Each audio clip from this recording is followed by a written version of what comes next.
did, you little jerk!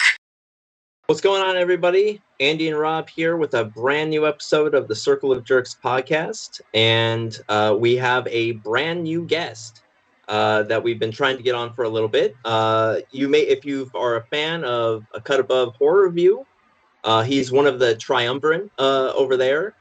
We've had on one of the guests, or one of the hosts over there, John. But now we have Hyrdaberg, the very talented Hyrdaberg. What's going on, Hyrdaberg? What's going on, Rob, Andy? Thanks for having me on tonight. Yeah, thank you for coming on, man. I've been really wanting to have you on for a while, and glad we found some time for that. Absolutely. So, as usual with our new guests, we like to have like a little bit of a interview time with them to kind of learn about them, introduce them to our audience. So I came up with some questions for Hyrdaberg, and we're going to also do a movie that's going to finish off our Schlocktober month. So we're going to be doing Tetsuo the Iron Man, which is a wild, crazy, awesome Japanese cyberpunk movie. Mushi mushi. Yeah. And I'm sure Andy loved it. You'll find out. All right. But as you know, Hyrdaberg, he's part of the A Cut Above Horror Review podcast, just like John is. And we talked to John about what makes about some of his favorite movies, what makes it fun for him. But how did you what makes horror films fun for you? Like what do you look for in one? What are some of your favorites, and why, Hyrdaberg? All right, so for me, I don't know, like horror films, they're like creature comforts for me. Like they're comfort food. I like a lot of genres, but I tend to lean into horror a lot. I like the good, the bad, the so bad they're good movies. Like I've always loved the genre since I was a kid, and my mom kind of got me into it.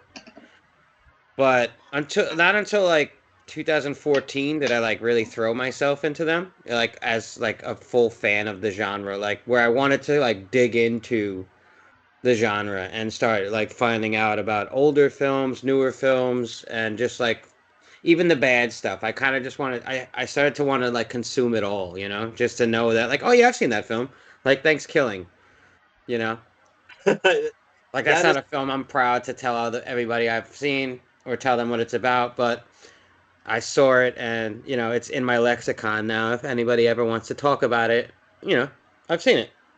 Yeah, I do have kind of like that. I don't necessarily have like one specific genre that I love, but I do love kind of like what you're saying with movies. I love the great ones. I love all the great. I wanna watch all the great classics and know about them. I like the ones that are kind of so bad that they're good. Like your Wild West pick. Yeah. We did like I said, yeah, Wild Wild West. Especially after watching the show, I'm like, I see why this is really bad. It's really not. Yeah, I saw. I recently watched the movie, and then I caught the first episode at least, and yeah, it's like what a departure. It's not that the steampunk element, destroys it, but it's just so like heavy-handed. That's a Donner film, right? No. It's what's his? Who made that film? The director. He's the one. He did Men in Black too. He did the Men in Black. Director of Men in Black. Okay. Have you ever seen An Evening with Kevin Smith? No, I've heard of it, but I haven't seen it. Kevin Smith talks about he was contracted to write that script for a while or help with it. And he gave up on or no, not that script. It was like a Superman script or something. And the guy who made Wild West kept trying to put like a giant spider into the film. He wanted to, and Kevin Smith was like, "Bro, it doesn't fit in this film." And then like he tells a story about like, and then that guy went and made Wild West. Okay. So eventually, that guy was able to get his giant spider put into a film. Why didn't you just do think of like the Attack of the Giant Spiders, or like one of those like Eight-Legged Freaks with like Alan Hale? Oh no, he should have done eight-legged freaks with what's his face? You know, Courtney Cox's old husband. Oh shit, from Scream. Yeah. What's his name? But I remember he was in it. And it had to deal with like mutant spiders, and that sounds like something up his alley. Yeah. So like you said, like because I know you do talk about this a lot. So your mom was the one that kind of got you into watching films and stuff.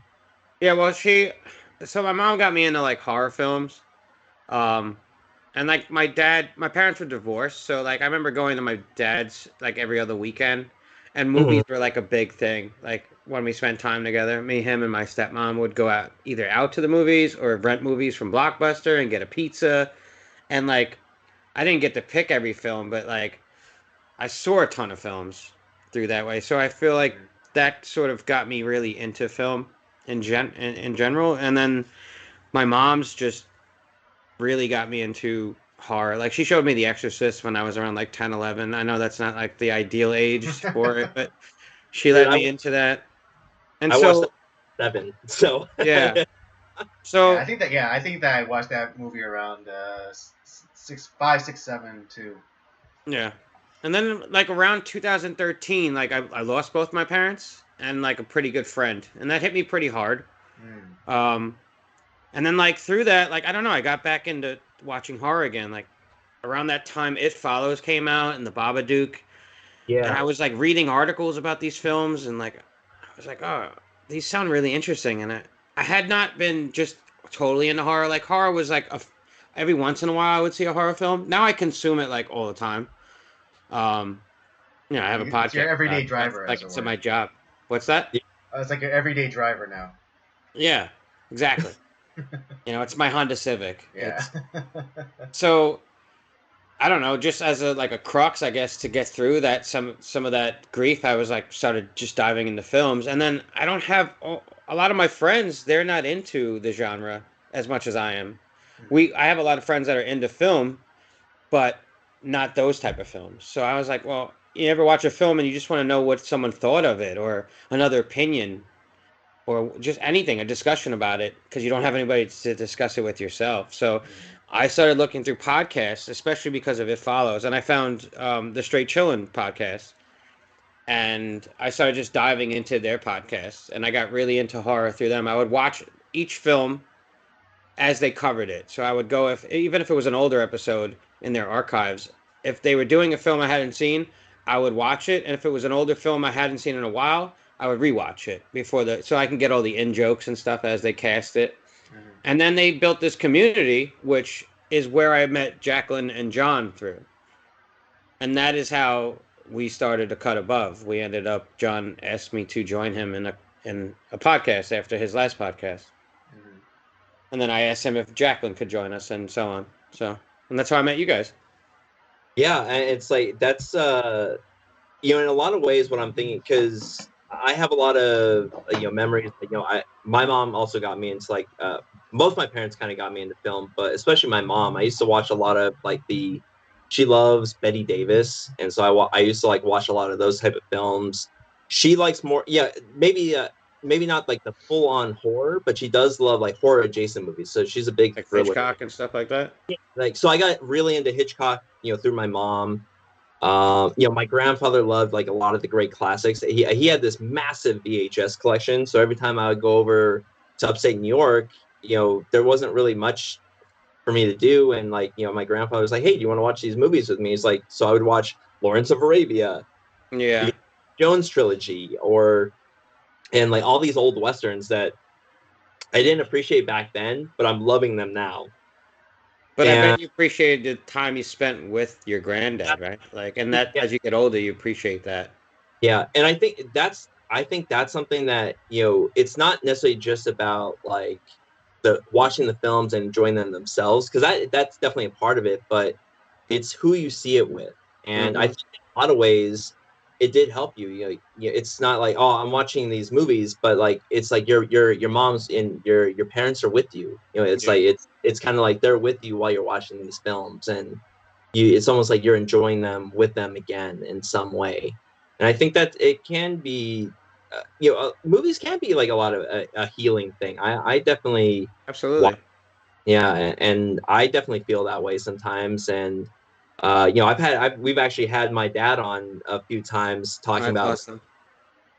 yeah, and we've had a lot of fun like conversations, and I've learned a lot too. It's just like, oh, and a lot of these movies that we've watched, it's like he watched them when they came out in theaters, like 2001, and Bullet, and stuff, shit that I love. It's like you were there when it first came out. That must have been really awesome.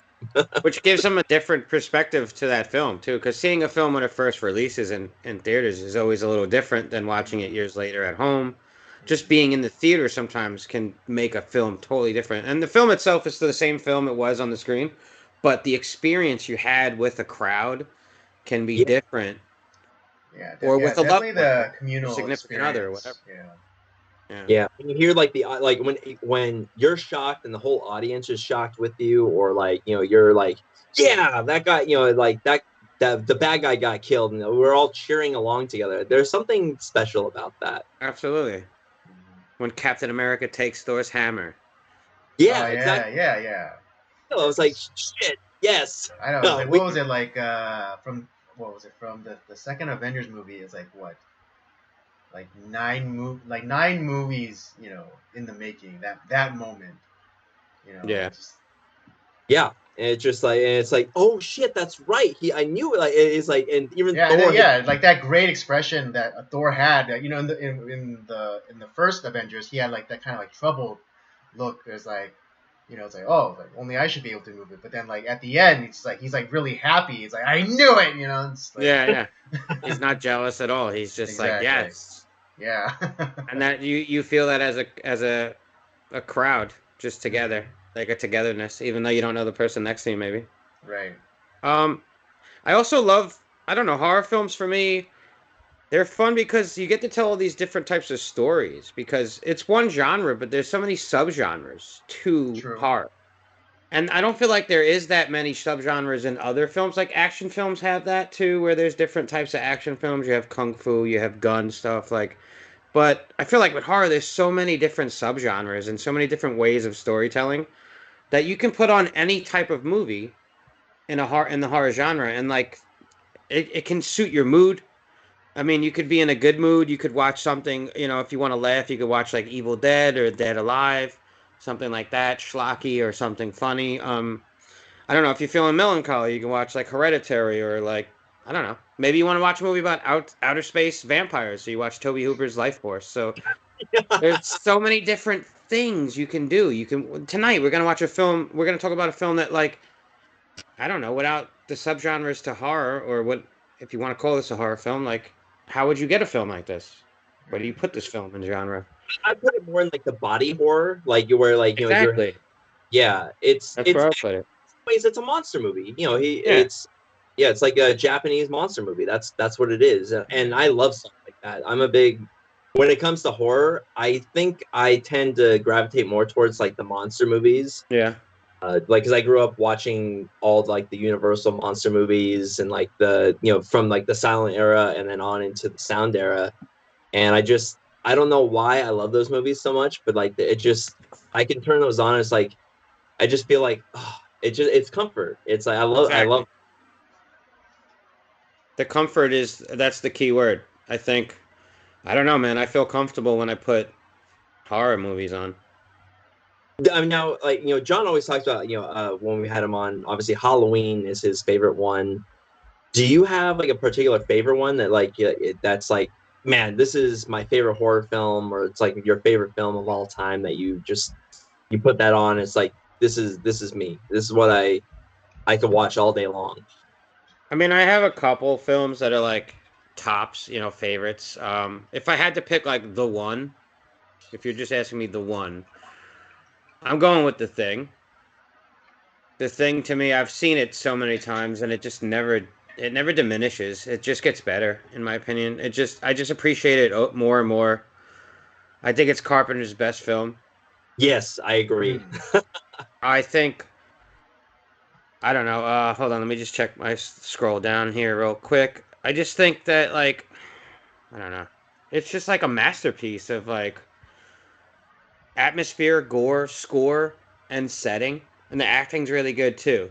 But it's got a great cast. A lot of them are kind of unknowns at the time. The setting is just desolate, and even if they get out alive at the end, it's like Yeah, you're desolate probably and not gonna get out isolated. alive. Yeah. The gore is just it holds up still to this day. Those practical effects. Mm. Absolutely. Now, have you watched the original? I have not. Dude, Actually, it's on my list. I think you would really like the original is very good. Yeah. Because I watched them both back to back, just as because I'm weird like that. Like, oh, this movie's been remade like 2 or 3 times. Well, Well, I'm gonna. it's good to go back to the source.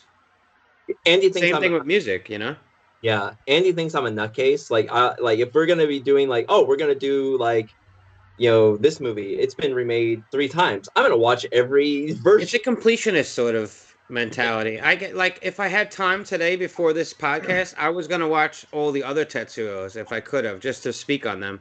I just didn't have time, and I showed you already in DMs, but I'm getting the box set of all this director's films Dude, from Arrow Video. They had a sale recently, and I got it for like $40. So I was like, this is a steal. Even if I don't love the films that comes with it, it's cool to have. So yeah, Yeah. because people have been talking about that box set. It looks really awesome. yeah, for $40, I'm like, what the hell? But my thing is Rob's more of a sadist, I think. Or Yeah. no, he's a masochist. He's a masochist. No, he's a sadomasochist, but he's more of a masochist because he puts like these things on himself. Like I remember when we were reviewing, I think the Snyder cut of like the Justice League. He went and watched all of like the DCEU movies that came out, like even like Suicide Like you had Squad. seen them and you went and rewatched them? Yeah, he went and Yeah. rewatched them. He watched the awful like Justice League movie. He watched the Suicide Squad movie. He watched all of like the DCEU movies that were out. All right, Rob, I'm that- kind of like you sometimes. Like, I don't know. I watched a couple of those But before that Justice League came out also. Like, I watched Wonder Woman. I watched Batman versus... I watched Man of Steel again. mhm. I didn't watch, like, everything. Like, before the new Justice League came out, I watched Justice League and Birds of Prey. Because I hadn't seen Birds of Prey. And when I started that, I was like, I kind of want to watch the first Suicide Squad again. Yeah. There were elements of that movie I did enjoy. Although the only one time that it really did bite him in the ass is when he watched Wyatt Earp. Oh, I don't know that I've ever seen that because I'm a big Tombstone guy, and that there was Yeah, films no, came me around too. the same time. and That's like my Tombstone took favorite over. Western. That's my favorite. Tombstone is my favorite Western. But Yeah, then you pick one or the other, and I went with Tombstone. Like, yeah, no, I too have watched Wyatt Earp, but it's such a bad movie, and it's a shame because it's so like star-studded. I mean, not just like stars, but like yeah, good stars actors. don't necessarily make a good movie, though. Right, but like there, it's with competent actors. I like Randy, not Randy Quaid, Dennis Quaid, Quaid, Kevin Costner. Mads Yeah, I mean, Kevin Costner's never made a bad film. Well, I mean, it's just like it should have like, or just saying like with like the kind of like the ingredients, it should have worked. But like, yeah, Rob like hates himself for watching that movie, and I like told him, because we were reviewing Tombstone, right? And he's like, oh, there's this other movie called Wyatt Earp. It's like I should watch that too for context. And it's just like, Well, and now then you at know the why end of it, Tombstone's and then so highly regarded. Right, I tried to tell him, hey, don't do that to yourself. This movie's really bad. It's like, no. I need the full context. And he watches Wyatt Earp, and then he comes to me with like all sad puppy dog eyes, like, oh, why'd I do that? And I was like, I tried to warn you.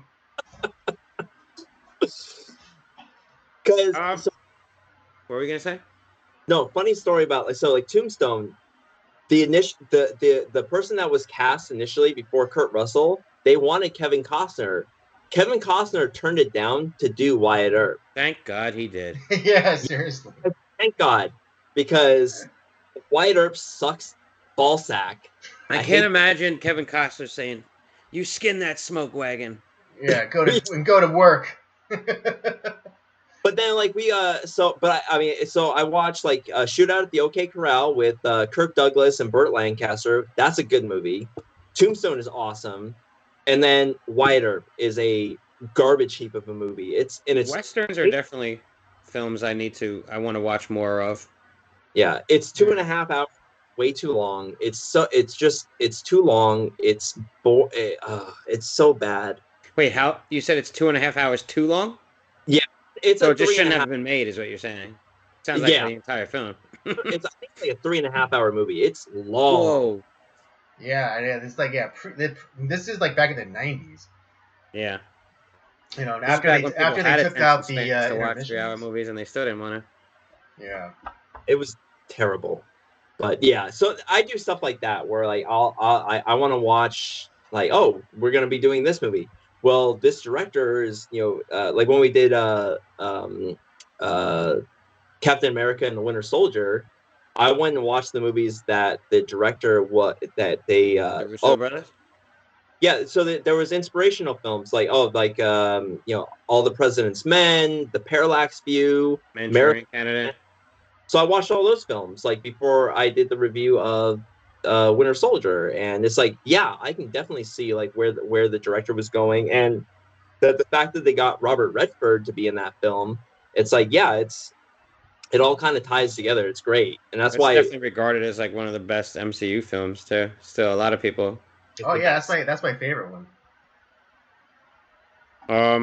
I have a couple other favorites, but the thing is definitely like if I have to pick one that resonates the most with me. Yeah, we're doing that for our Winter Wonderland in December. That's a good one.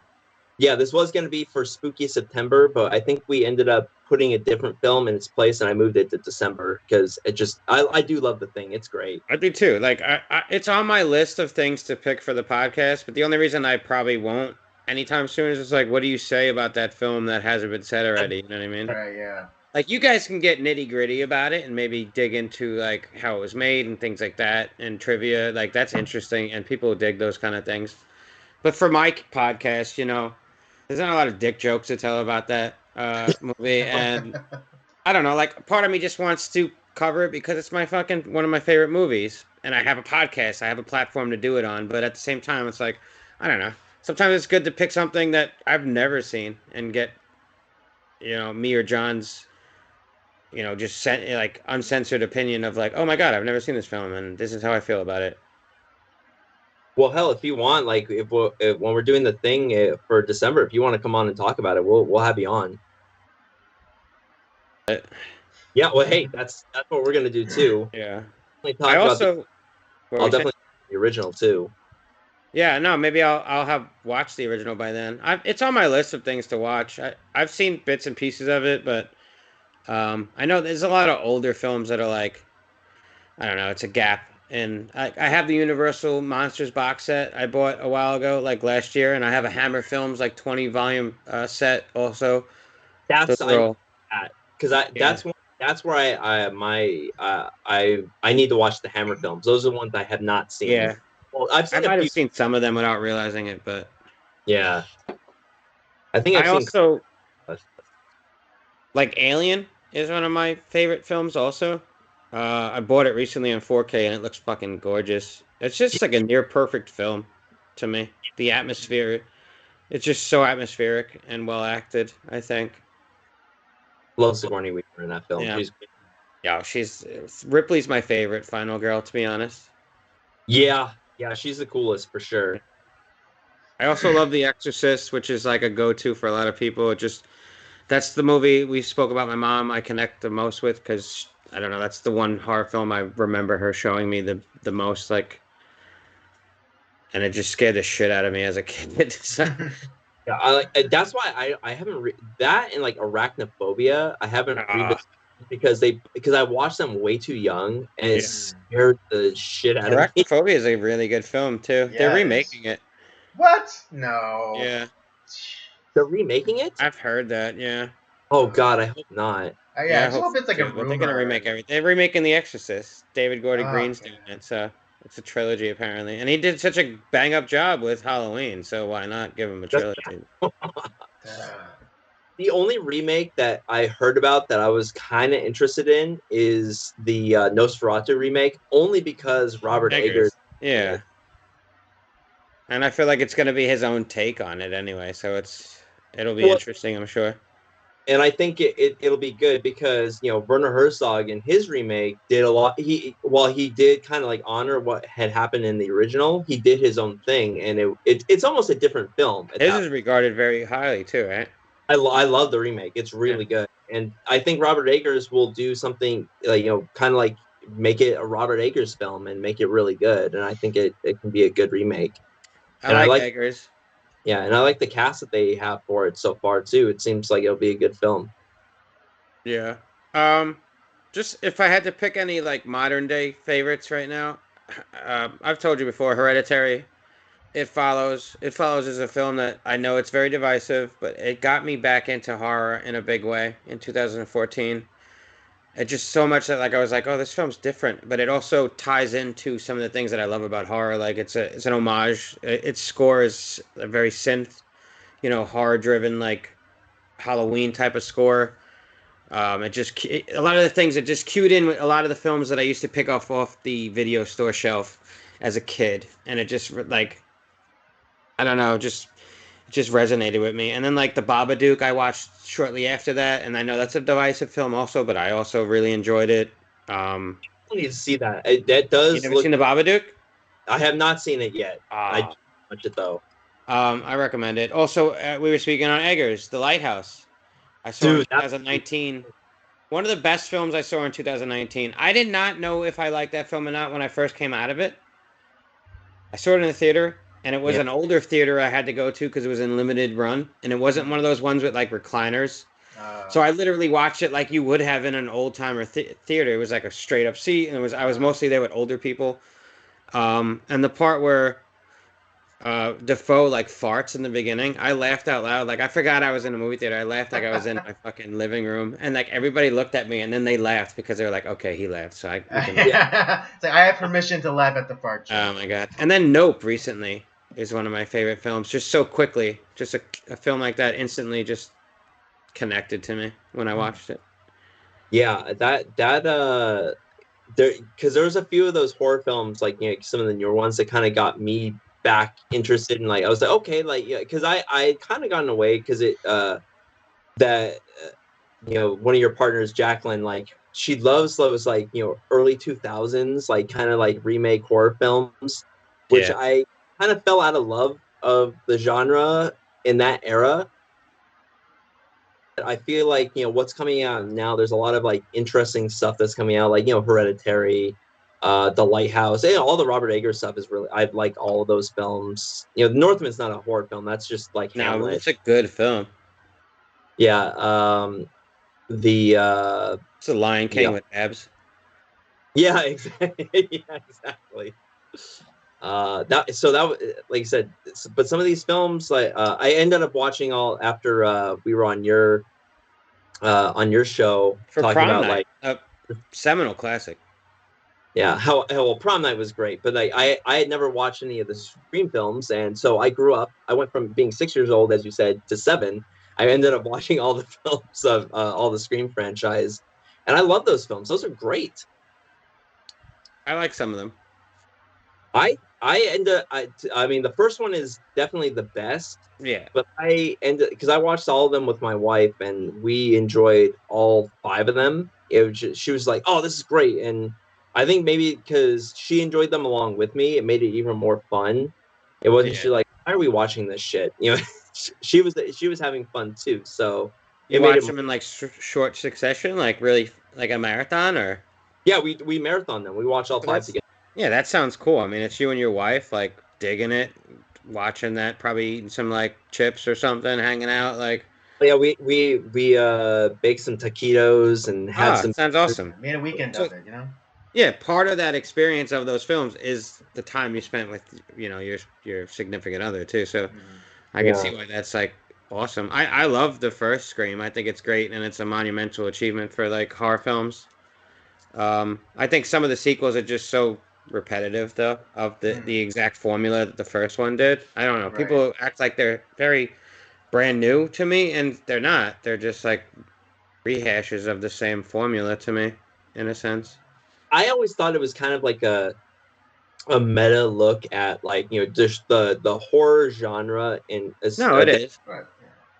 and so it is because Wes Craven initially, like, because he was kind of done with horror, and they were like, hey, we want you to do this film, for Scream. And it's like, well, he wanted to use that to kind of talk shit, not Yeah. in a fun way. He's honoring it at the same time he's making fun of it. He's calling out the tropes Yeah. Yeah, that have and been leaned upon so heavily. and in a fun way, you're not only you're getting like the history of like kind of like the slasher genre, but you're getting all the tropes, you're getting all that stuff, and it's kind of like a fun way to do it. And I would say if anyone nowadays is trying to get into horror, I would say watch the Scream franchise, because you're gonna get kind of an idea of what to expect. You get like I don't know, you get a taste of like the fandom too of either Yeah, how exactly. like enjoyable that can be or toxic it can be. Also, Yeah. it definitely it definitely calls out that some of that behavior. No, I think the Scream films are definitely up there. Like, there's a reason why they're so talked about, and why Ghostface is such an iconic, like, slasher or like character in horror. Like, he's it's a costume that people have been wearing since I was a kid, and it's still super popular. I just get tired of like the guy with knife stabs people. Like, I just want more inventive kills. Give me more gore. If you're gonna do a slasher, like I want more to it than just like, oh, it's a whodunit at the end and who was the killer. I don't know. After a while, that just got kind of stale to me. I can definitely see Jaded though, so why that would turn off. I think it's just I think my wife enjoyed it because she also loves like every like Liam Neeson movie that comes out, which are it's kind of the same. they're all the same. Yeah, film, same yeah. formula. But he's a great actor. Yeah. Yes. I like Liam Neeson, so. Yeah, Liam Neeson. But a lot of his films are checks. He's taking them for a check, Oh yeah. But he does a good job with the material that he's given. Yeah. One film I haven't seen of his that I really want to watch is The Grey, because I know it's pretty good. That's what I hear too about that movie. I have not seen. I always hear good things about it. I'm like, man, it was one of those Liam Neeson films that I just passed over, right? Yeah, yeah. There's like so many coming out. I'm not watching Taken in the Snow. Like, I'm not doing it this year. Right. Or Taken in the Air, or yeah. But no, yeah, definitely. And so all those Scream films you watched recently for the first time. Yeah, I watched. Okay, so that's an interesting way. I like I said, just marathoning them all together. And like, I'm all in on the new one that's coming out next year. Like, I'm gonna go watch it in theaters just because I really loved all five of them. It wasn't in originally. It's taking place in New York though, and there is Samara Weaving's in it now, and I'm a big fan of hers. That's not just because she's super hot. She's a good actress, and she's been in a lot of good films. Ready or Not, Mayhem, Guns Akimbo. I really liked. You ever seen that? Fun. I loved Mayhem. Mayhem's good. Yeah. Steven Yeun's in that. He's good. I love him from Walking Dead. Now are there because you're one of the on the podcast, you sometimes talk about like you do like other than horror films. Like, are there other outside of like horror, what do you like? What type of genre do you like? What do you get excited about? I mean, I like all genres. I used to, I feel like the days of Blockbuster, and like I used to watch a lot more different films. I have definitely delved more into horror in the past like 7 to 8 years, like fully, to the point that like that's kind of defined who I am now. Like I'm just I talk about horror movies with anybody that'll listen. Yeah. But yeah, I don't know, like I have some gaps that we've even spoken about, like my noir and stuff like that, or thrillers from like the past, like black and white films. Those are all gaps in my film knowledge that I definitely want to like fill in. Spaghetti westerns is another one I love that I'm not like quite familiar with. But when it comes to stuff like I really liked, like I love Tarantino films. I just haven't seen his last one. Once Upon a Time in Hollywood. Yeah, I heard negative stuff about it, and for some reason I ended up, I don't know why, but I just didn't go to the theater to see it, and I put it off so long that like I know it's probably good, but for some reason I just haven't seen it. Huh? It's awesome. Yeah, so some people, like one of my buddies who we used to have the same taste in movies, but we've drifted since then as far as taste goes. And like he hated it. But I'm like, I don't know. I feel like his feelings on films have changed too, based on things that affect us in real life change our views on things, or our patience with certain things, or like how we, I don't know, just certain things that resonate with us change because of things we've gone through in life. And so I feel like as you get older, sometimes certain things resonate more with you now. But the Tarantino films, like Pulp Fiction, is one of my favorite films of all time. That's Every so. time I watch it, I've watched it. It's like, I don't know. I I get can't something. say how many times I've seen that film. But every time I watch it, I notice something new. And I'm just like, fucking A, this guy's on top of his game in this film. Like, I love Reservoir Dogs. I love the Kill Bills. Yeah. But to me, if I have to pick like one film that I'm like taking on a desert island, like I could take Pulp Fiction with me as far as Tarantino films go. And it's just, I don't know, man. I love it. You guys also know, like, I'm a known sucker for the MCU. I just love all the MCU films. I understand the critiques about the MCU and what they've done to the movie industry, or what Disney has done, But that's also on people that go to the movies. Like, spend your cash where you think it deserves. Go to the fucking movies. Go see the smaller films. I know a lot of people that talk shit about MCU films, and they're still in the seat paying for that ticket to see Right. that film.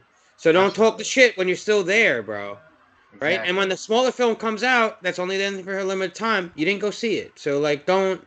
Yeah. Don't That's the bitch. problem. Don't bitch. Yeah, I get it, but at the Yeah. same time, as a kid who grew up reading comic books and loves films, seeing some of these stories told on the big screen is like, I don't know, man. Those are some of the films that I go into, and I feel young again when I go see an MCU film. When I saw Endgame, that's one of the best theatrical experiences I've ever seen. Yep. I've ever been experienced to. And I know it diminishes over time, but and I have a buddy who me and him have seen almost all the, not recently, but up until Endgame, we saw almost all those MCU films together. And that was something that, well, I'll never forget. Like me and him just going the night of, or that Thursday evening, and seeing those films together, and then just talking because we work together. We also play D&D together, and I'm going to be in his wedding in like next year. So like that's a relationship that's grown, and part of that's just because of those films. So even if they're not good, I have that because of that, because of those Mm. films. So Yeah, and it's one of those things too, because now, like, they're all available now for streaming too. yeah. And I because my wife, she hadn't watched like all of like kind of the in between, she watched mostly the Avengers films. Like, Uh huh. are you crazy? Like, you have to watch all the other ones that came before it. They're all connected. It just feels like a lot of work now. I think if you're gonna go do that, it seems overwhelming. Yeah, we ended up doing up to from Hulk, from Iron Man through to Endgame. We watched all of them, and it's just like, it's when you watch them all back to back to back, it's kind of like the double-edged sword, because you can just jump in anywhere, I mean, you but could skip Thor: The Dark World if you really wanted to. true, but Except Endgame ties into that now. You know what I yeah, mean? And it makes that a better film. Mm. I think that it's one of those, it's a double-edged sword. You get how they managed to do like 26 films, and they're all connected, that like, and the writing is different directors, different writers, but they're all connected somehow, like in a very seamless way, is brilliant. And you definitely get a whole lot when you watch all of them together. But now I would think that, like, people coming into it now, I'm like, that is completely overwhelming. Like, like I said, it's the double-edged sword. It's the best thing about it and the worst thing about it. There's so much. If you compare Yeah. it to the actual comics that they're based on, though, like it's got to be very similar as coming in as a new writer on a title that's already been established by 18 other writers, and something Right. that, say, Stan Lee has already touched on. So Mm. you're treading on somebody else's work, but you got to try and make it your own, but also stay true to what fans are, into, and they know. Otherwise, they'll turn against you, and like, so it's tough. But I think the films that really stand out are the ones that people understood what the assignment was, and like the Russo brothers fucking get it. Like Yeah, Mm. yeah, I thought Yeah. Werewolf by Absolutely. Night. I don't know if you guys saw that special, but that was really good. I yeah. thought What movie? Werewolf by Night. It's a Disney like special presentation, Oh no. just It's a around for like. it looks awesome. I haven't I seen it think yet. you'll like it. If you're a Yeah, fan of Okay. MCU and those old horror movies, I think there's enough in there that you'll like. yeah. Well, because the like Marvel and they used to do like those old horror comics. They did.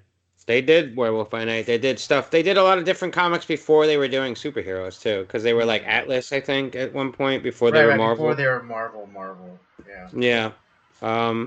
And they did a lot of different comics. They also changed based on the times. There was a lot of kung fu style comics they did during the 70s and detective stuff.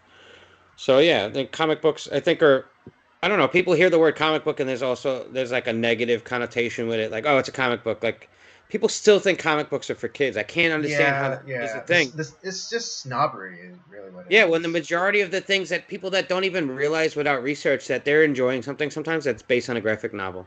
There You you have no go. idea Yeah. Yeah, sometimes. Like Sin City is one of my favorite films too. And like Mhm. that's word for word from the comic. There's no script. There's dialogue taken out, but the stuff that's there, and I know it's hammy, but it's meant to be because it's a noir also. So it's like very just Right. like it's narrative driven. Like the narrator's talking to himself, and I don't know. It's just I Yeah. really Or how like many that film. people Very saw stylish. 300 and I do. like did oh I don't well yeah know. like yeah. people Hands raised. yeah but like people saw like 300 and they probably didn't know that it was based off a graphic novel by Frank Frank Miller. Miller. Yeah. Love Frank Miller too. Uh, I'm also into other films besides like I like dramas and stuff. Like one of my favorite films is No Country for Old Men. You know yeah. what? I gotta rewatch that movie because I watched it and the first time I watched it I didn't really understand the movie and not to say I didn't like it but I just didn't understand it and I so I read the think book I also, yeah I think I have to give that movie another chance. but I read the book after I saw the movie. Mm. That like I agree with you, Andy. I'm kind of the same way. I've watched it twice, and I'm a huge fan of the Coen brothers. And it's like I know it's a good film, but like I'm there's something I'm missing, and I'm It's one of trying to my figure out what favorite, that piece is for me. one of my favorite Coen Brothers films besides like Big Lebowski. Yeah. Well, I'm a But big Fargo is like Yeah, but that's just Fargo's like your opinion, man. yeah, yeah. man, The Big Lebowski is great. this aggression will not stand, man. I actually like the original. Not the They're carpet. simple. That's also What's a that? really Oh yeah, no, their original films are good. They're a little less refined. I feel like you could tell that's their earlier work, but they're really good. Like they're good storytellers, man. yeah. And they Raising just is fun too. yeah, Raising Arizona. Yeah, so it's a funny It's a ass. fun film. It's a good fucking Nicolas Cage film too. That's one of his best. Yeah, he's great in that. Um, they're so scattershot that film. It's just like all over the place. I love it. And Hmm. you can't go wrong with John John Goodman. Candy, John Goodman. Yeah, sorry. Um, yeah, he's really good. I also love Oh Brother, Where Art Thou? Uh, that's a good movie.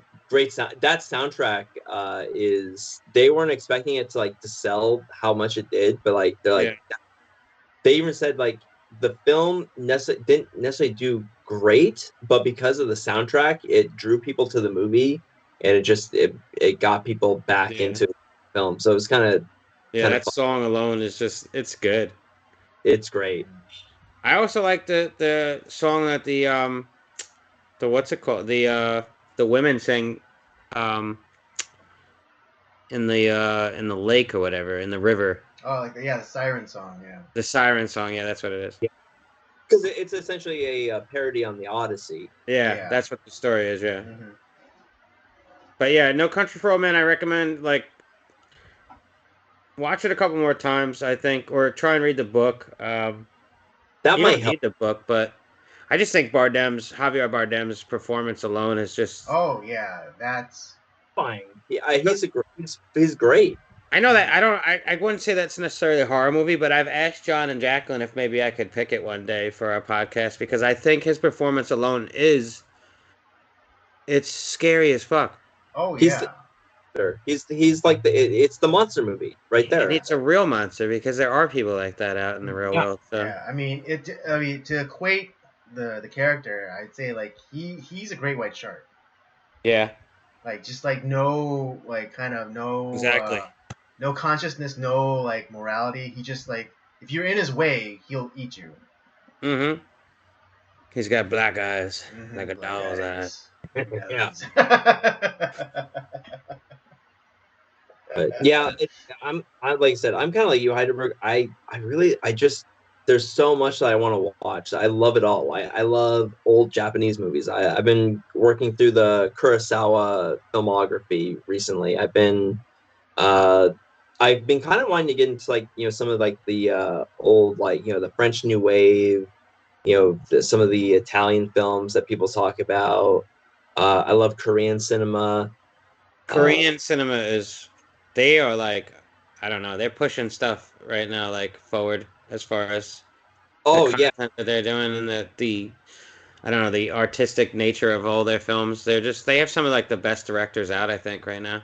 yeah. When Parasite came out, that movie knocked me on my ass. I was Yeah. like, "What am?" I was like in the theater. Like, I've never been this excited watching a movie. Like we And talked about Old Boy recently. yeah, and like And yeah, you were like, "Oh, I checked out this film. You got to really check it out. It's called Old Boy." And I was like, "Yeah, I've seen that film. Yeah. It's really good." And you're like, "Oh, I just watched it last night."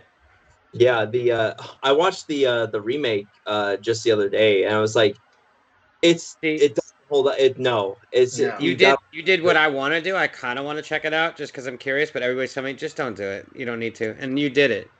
if you want to see Elizabeth Olsen's tits, There I you can go. look That's at. yeah. That's That's the what only reason. That's exactly what I told Rob. I was that's what like, the internet's for.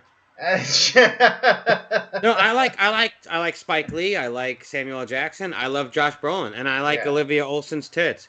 But I don't really think I need to watch that film remake. Like, there's nothing that film can do or say that no, could make it no, better. no. There's no need for an American. If anything, just take some American money and push the original and put Yeah. it back in theater and I market it. Exactly what I said. Exactly, what I've been saying to people. It's just I never yeah, because understand American remakes of foreign films. Why not just push the foreign films? Get people to understand that there are better films out there than just American-made films now. right, yeah, and I think yeah, and I mean you can make the arguments like oh there's some like cultural elements that don't like translate or Yeah, like people what? People don't like understand, to but it's read like subtitles? yeah, I know. It's like you like yeah, like that's kind of like what is it? What's that thing where you like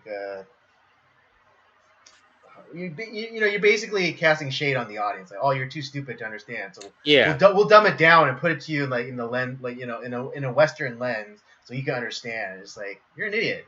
Like, you don't think we can? We don't think we can get like the audience wouldn't be able to understand through kind of like context clues. Yeah, it's the Mario 2 problem of like with films. It's like, well, you Westerners can't play these tough games. Like, so we're gonna Mario 2 is pretty good though. game Doki Doki Panic and give you this like, Mario 2 USA. Yeah, I mean, I grew this up with Nerf Mario version. 2. I remember Mario 2. It was a great game. But yes, Yeah, I didn't realize when I was playing it that it was not the actual sequel to Mario. yeah, no one did. It's like, Yeah. but now but it's kind of the same thing. Like they think that we're too dumb. It's like, and I think now that Parasite kind of changed things, I don't think that that's going to happen again. I think that now if a movie is really good, and I think people are going to watch it, because Parasite really was so kind of revolutionary in that way. Like I don't think that there would be like an Old Boy remake.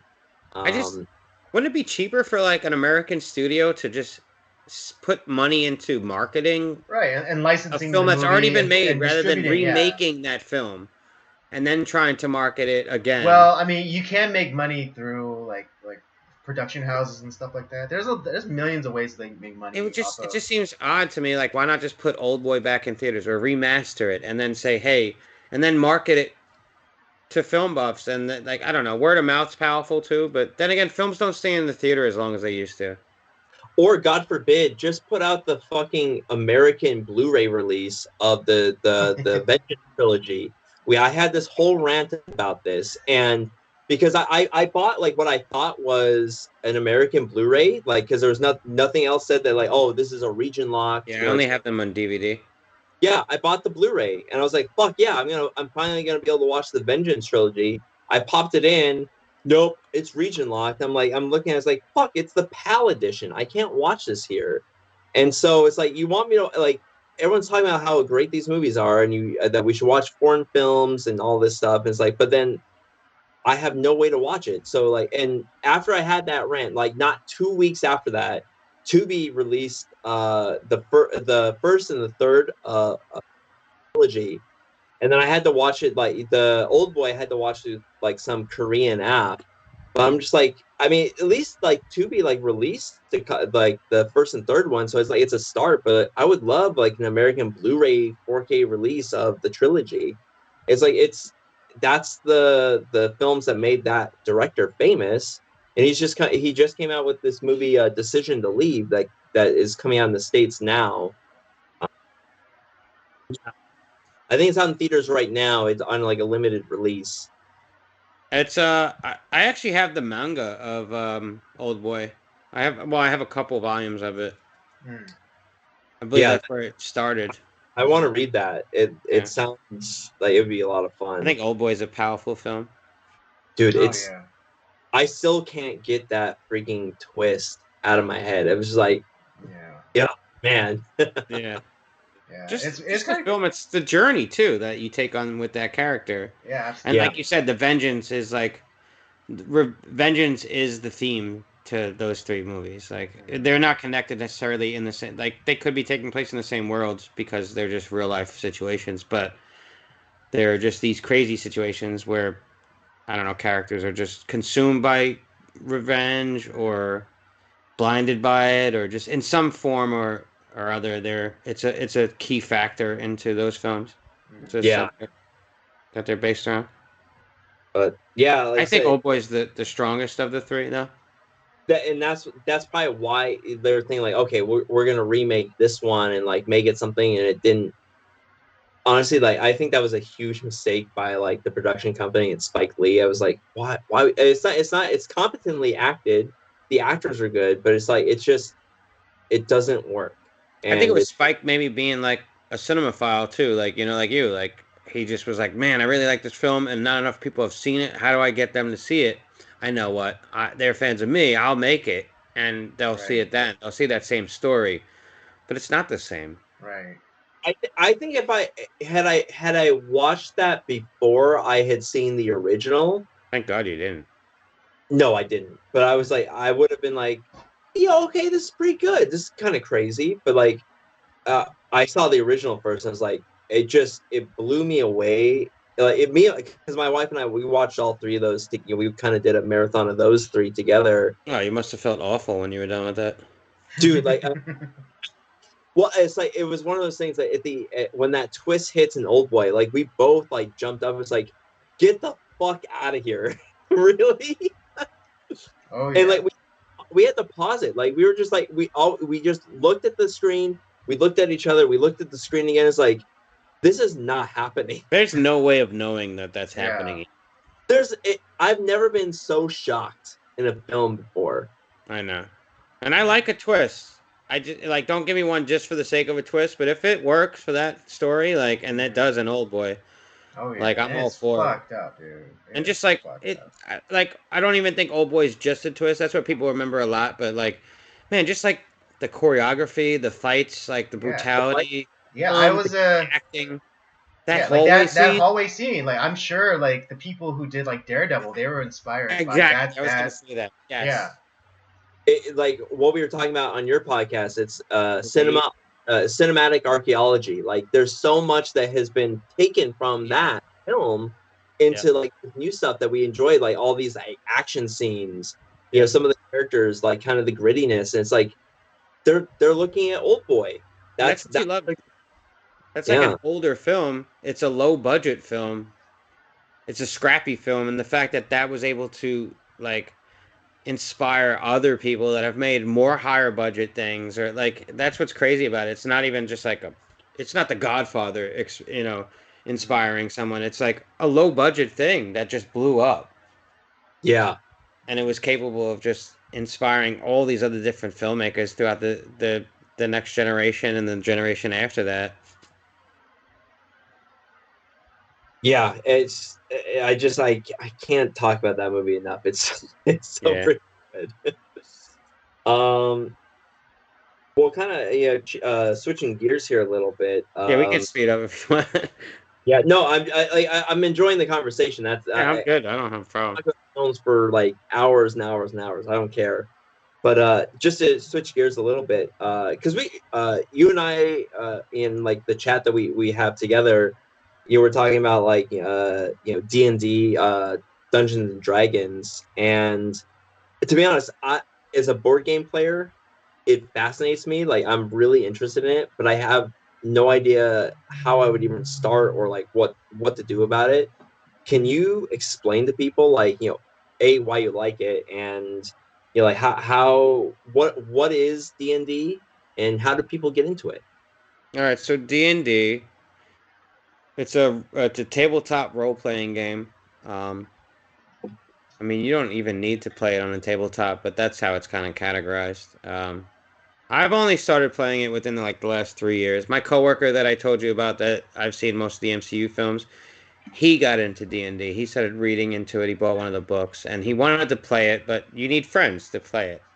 Right. Um, he tried to convince me into it, and I'm into nerdy stuff. I'm into comic books. I'm into video games. I'm a film buff. You know what I mean? And I always thought just like, nah, D&D is just like outside that realm. It's like super nerd. It's a different tier of nerddom. I'm just not. I'm not there. That's not my thing. Right. I just D&D always would be kind the of like thin brushed nerd it off. line. Yeah, I brushed it off, and that's a stigmatism. That's on me, man. Like but with fifth edition, this is the fifth edition of D&D, and they don't update D&D that often. You know, they get little increments of updates, but over the years, it's come out in like the 70s, right? Mhm. So a lot of people know of D&D more now because of Stranger Things, because it's come into the mainstream just as an idea, like, oh, this is actually cool. So like fifth edition is way more user friendly. It's easier to get into, and it's basically like the culmination of all the things that the creators of D&D have learned throughout the years, and like made it easier to get into. And they've taken away some of the things that are overwhelming.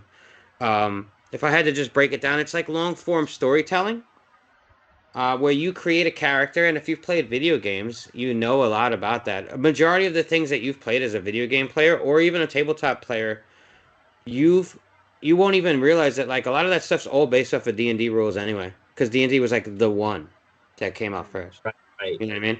There's things like fantasy based that are like Tolkien and Cthulhu, like Lovecraft stuff, and like there's some other fantasy guy people like the guy who created Conan. I forgot the guy's name. Oh shit. Yeah, I Yeah. forget his name right So now like too. there's some fantasy that's come out back in the day, right? And then there's like D&D. And D&D was like built off of those things and like became like one of the first games ever to just really throw all those things together and give you this land, that you can use your imagination. And that's like the key part is like using your imagination, right? Like we do play on a table in person, but I've told you we play over Skype sometimes. And that's all theater of the mind, which means my DM, the dungeon master, will tell me what's going on. We walk into a room. Here's what the room looks like. Here's what's going on. What do you want to do? And as a player, I know what I'm capable of. You have different abilities you can use. As a player, everybody has the same basic abilities. Like checking for traps or treasures or investigating or checking for perception to see what the lay of the room is like. And then there's basically you could just like you kind of the DM gives you a story and a world to play in, and then you as a player just create what's going to happen. Though, like he tries to lead you in a certain way, maybe he wants you to play a certain way, but it's up to you and your team to figure out really how you want to play, like how you want to play a situation. He might give you a certain NPC, like a non-playable character you got to interact with, but maybe one of us is a hothead and he fucking kills that guy right away. And then there was certain information we were supposed to get from that guy we're never gonna get now. And like you have to just go off you have to roll up that. And just like I don't know, like it I think D&D people think it's overwhelming. It's not really that bad though. You start with the player's handbook. I would recommend if you ever want to get into it, just buy that. D&D Beyond is a website that you can get for free. You can start like 5 to 6 profiles for free and create a character on there. And those character sheets, instead of writing it all down, it handles it all digitally for you. And it does all the math. It does the stuff like when you create your character, it tells you what your ability score is and your dexterity and your strength and all that stuff based on how you created your characters. And there's different ways to create your character. You pick a class or race. There's subclasses, and then there's depending on what kind of character you pick, like what kind of class, there's different options you can pick. And then as you upgrade your character through level ups, then there's different options you can do then to make your character more varied. And as you get better at the game, you realize how you can kind of mold that character into how you want to, what kind of character he's going to be, what abilities he's going to use or lean into. Um, I've also learned as you play, there's knowledge that you know as a player, and then there's your character. You kind of want to play your character as like he doesn't know everything that you know as a real life player, So you have to kind of remember to not get super meta into it. It kind of ruins the game if you do that. When you first go into it, you might think to play as a video game player, and that helps a little bit, but you kind of want to let go of some of those tendencies to want to like min-max everything and try and make the best, strongest character and the most damage you can do. Those are cool, but sometimes it's best to just like maybe you want to be a guy who's like a little bit of a pussy, but he's good at stealing shit and like. But you know what? There's going to be a point in the game in the story where that might come up, and your character might be a hero based on the fact that he has a flaw or something that he leans into, or I don't know, like little character traits like you see in movies, Yeah. And it's just overall like the game's cool, but also just the friendships that you make. That, like I said, my friend asked me to be in his wedding based off our friendship we've made over D&D and the Marvel Universe. Yeah, because I'm thinking about like stuff because I'm a big fan. Like I play like a lot of like RPG games like Final Fantasy, Dragon Quest, Xenogears, stuff like that. And it's like you have like this like well at least especially definitely with the original Dragon Quest where it's essentially you're on your own and you kind of have to like you're given this whole world map and it's like you're kind of given a basic story and then you have to figure out where to go, what to get, how to advance. And same thing kind of with the original Final Fantasy too. It's kind of like that.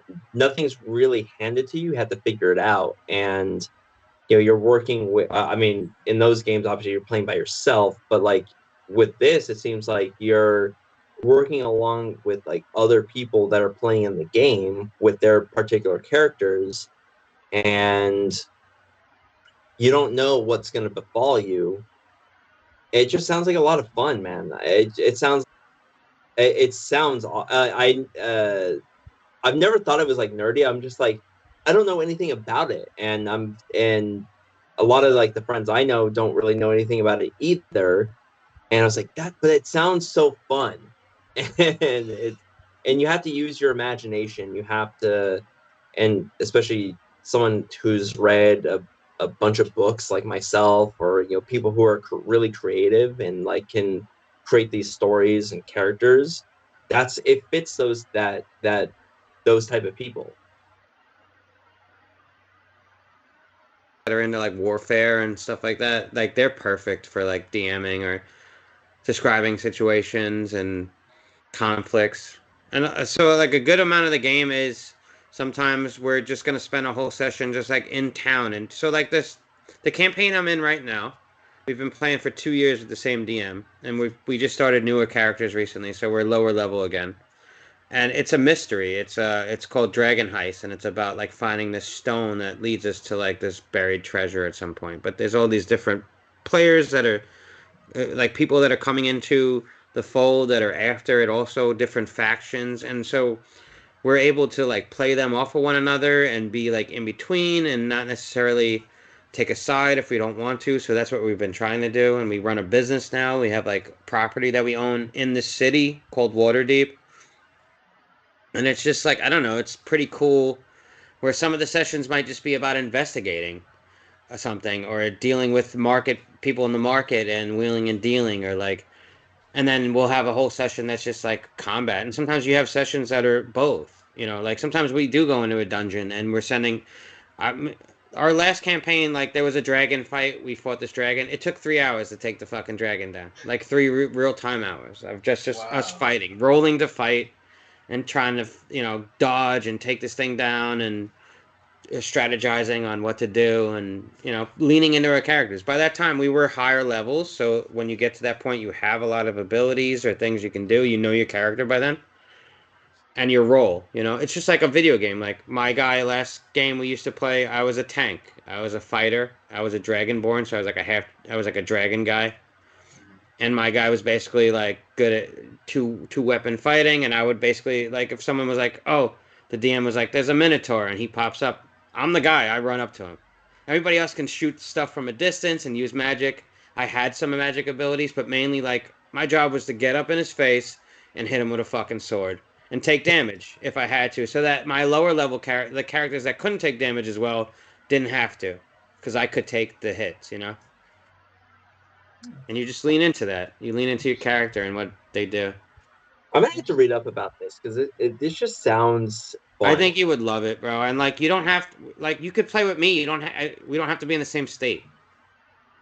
That's what I'm saying. Like, because knowing that there's like this whole community out there that like you can kind of create this character and you can kind of join in from like a distance too. Like, and because one thing is like you want to play with people who kind of know what. Yeah, if you're a newcomer, you kind of want to play with people who kind of know what they're doing and are able to like help you along the way. But they're not. You don't want to play with someone who's overbearing or like a gatekeeper either. Yeah, because I hate that shit too. Because then you I won't have fun. Yeah, because I don't want to do that. Like, I'm always like, yeah, come on, play. Like we'll teach you. Like we're not. I want people to enjoy the stuff that like we enjoy. Absolutely. Yeah, and when I get into something new, because I'm super competitive. I want to win.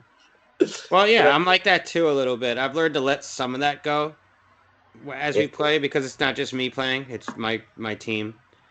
But at the same time, you want people to enjoy it as well. Like, I might not necessarily go easy on you, but I'm gonna teach you along the way, like how I'm kicking your ass. Yeah, and that you get that when you play in D&D, and like depending on your DM, like my main DM is he's pretty forgiving for the most part. Like, he's not trying to outright just kill you, because that's not fun. Like, he wants you to discover the things that he wants you to find eventually or whatever, but he's not just going to give it to you either. Yeah, but if it's like that mixture of like a fun challenge, but not like where it's so hard where it's like, well, fuck this. Yeah, and it's not just linear either. It's like, as a character and a player, he might want you to say get into a room eventually that he set up for you, but I might go a different way, or I might try and do something that makes sense to my character that he didn't think of. And he might reward me for that, just for playing into my character. Sometimes, like he'll be impressed that like, oh wow, I didn't think you would do that. Like one time, just as an example, we came across this race one time. It was like a race with creatures. It was called like the I can't remember what it was, PBI or something like that. Anyway, so like there was these creatures that were racing, and one of us had like a potion to turn into a creature if we wanted to. So I was like, well, what if we entered it and we bet on ourselves and we tried to win money while we, wouldn't, instead of just watching it. So like I basically took this potion, I became like this fucking frog creature, and one of the other players of mine like rode me as so we entered the competition instead. The DM had no plans on that happening, but he was so impressed that we came up with that idea. He was like, yeah, fuck it. He had to go with it, as just on the fly as we're playing, and he loved that. Like that, as a DM, like those are the things that he loves about the game. And as a player, we love the fact that we're able to do that. Like, there's no set thing that you have to do.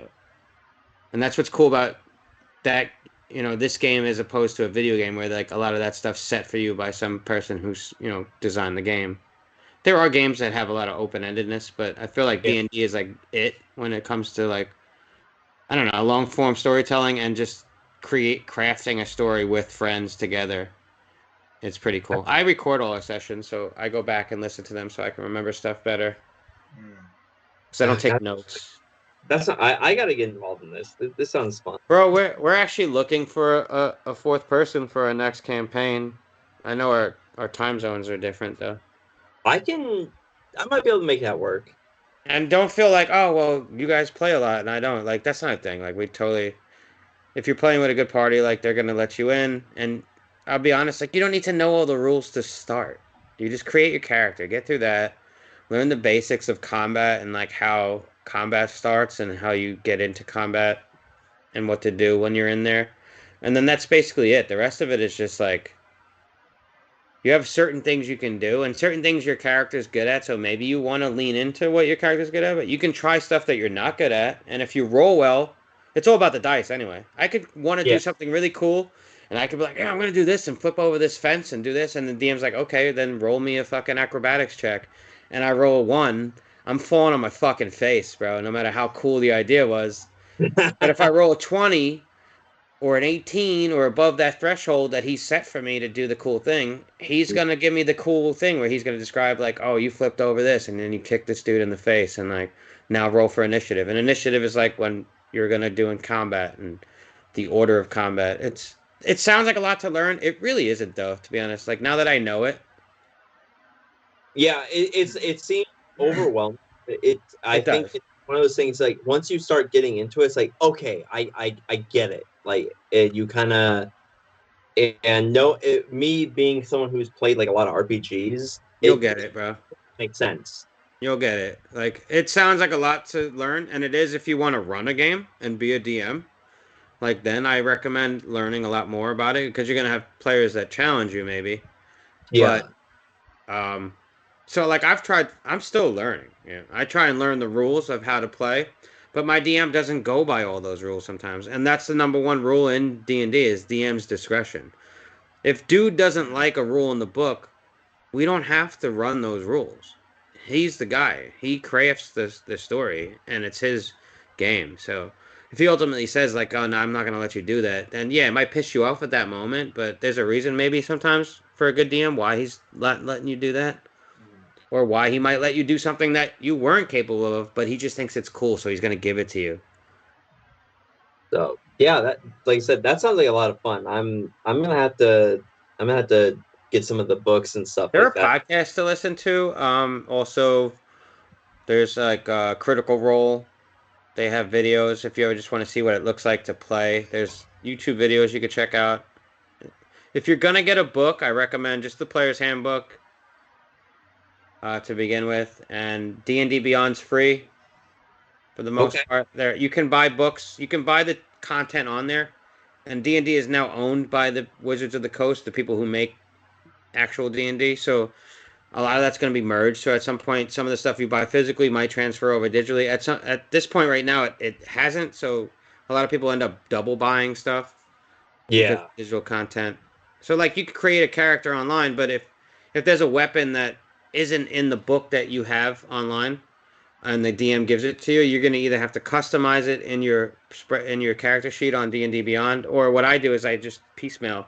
I'll buy that thing for like $2 or whatever it is, or right now. But if like you have a DM that you play D&D Beyond together, like if he owns all that content, he can share that with you as players and for free. If Oh, he has a that's subscription, yeah. So if like you play with somebody who's really into it, you don't need it though. D&D Beyond's free. I would recommend just getting that just to create your character. okay. All right. And even if you don't play with me, if you have questions about it, bro, I'll help you out. Like I'm not a fucking whiz kid about it, but I'm into it enough that I would totally help somebody else get into it because it's Like I pretty said, cool. I would definitely feel comfortable. You know, if I was like playing with you, like, I would feel a lot more comfortable just because you know so much more than I do Yeah. because you're doing it longer. We And don't talk in voices or anything like that. You don't need to do that. Like the DM does sometimes, depending on how much fucking weed you smoke. But yeah, like there are times where I will play my character in a conversation, but I won't necessarily voice him, but I might play him the way I think he would talk or like over time I've learned to try and play my character more than how I want to play. You know, how Nick wants to play. And I try to play how my character would because he doesn't have all the information that I as a player do. yeah, you know, it's kind of similar to like what you would do like in a film or like when you're reading a book or hell when you're No, playing yeah. a game, is like you're not thinking about like yourself. I mean, there are elements of like you're using yourself, like some of the logic, but like you have to think of my character, like okay, the character is doing this, like they're thinking this thing, or the film Hmm. like like, oh, like, you know, we're going along with the character, or Yeah. you know, or There's certain you know, context that you know about as the reader that the character doesn't know. right. So there's always going to be that aspect, but like you want to think as like, okay, I'm with the character. There's things that I don't know, and so we can only go based off of like what the character knows, and then go from there. I recommend it to both of you guys, honestly, if you ever thought about it. I know it's not for everybody, but I think it's pretty cool. And it's given me a new hobby to get into. I look forward to it each week. We played on Thursday over Skype, and I had a pretty cool couple moments. Some games are like a little slow, and then once in a while you have a moment as a player where you're like, that was awesome. You either roll well, or you just do something cool, or you level up and get something cool, or whatever. Or maybe an ability that you took a while ago you haven't been able to use yet, or you haven't been able to get it to do what you thought, you know, and you're like, oh, did I craft my character right yet? Am I going down the right road? And then you do something where you're just like, fuck yeah. Yeah. Have you heard of? I think they're making a D&D movie. Yeah, they are. I've seen the trailer. It looks pretty awesome, actually. I'm surprised. I mean, I'm not too familiar with Dungeons and Dragons, but like how you describe the gameplay from the trailer, it seems pretty faithful to the concept of. It is. From a player that's only played for a couple years, but I've also played with people who are more into it than me and have described things, you know, or like talked about things. Uh, so like there's a lot of nods in that trailer alone that like I picked up on right away, and after a couple of viewings of it, like whoever's making that movie looks like they get the game, you know, like there's a scene where like that's why I said that describing, you know, just going off of how you were describing it, what I saw in the trailer, it seemed like whoever like you were saying, whoever was making it, they get it.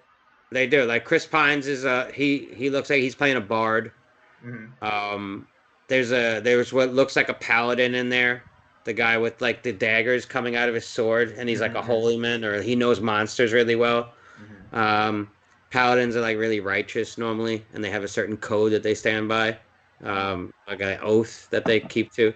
Then there's like Michelle Rodriguez looks like she's playing a barbarian because she looks like she's kicking ass, and she has like an axe or something, which is dope. I love Michelle Rodriguez. There's the druid, the woman who's from It. I believe I can't remember the actress's name, but she like shapeshifts.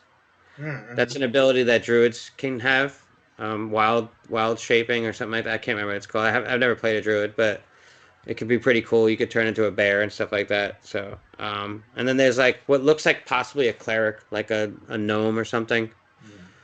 And then there's like all little nods towards creatures, like the bugbear. There's a gelatinous cube that I see them jump into.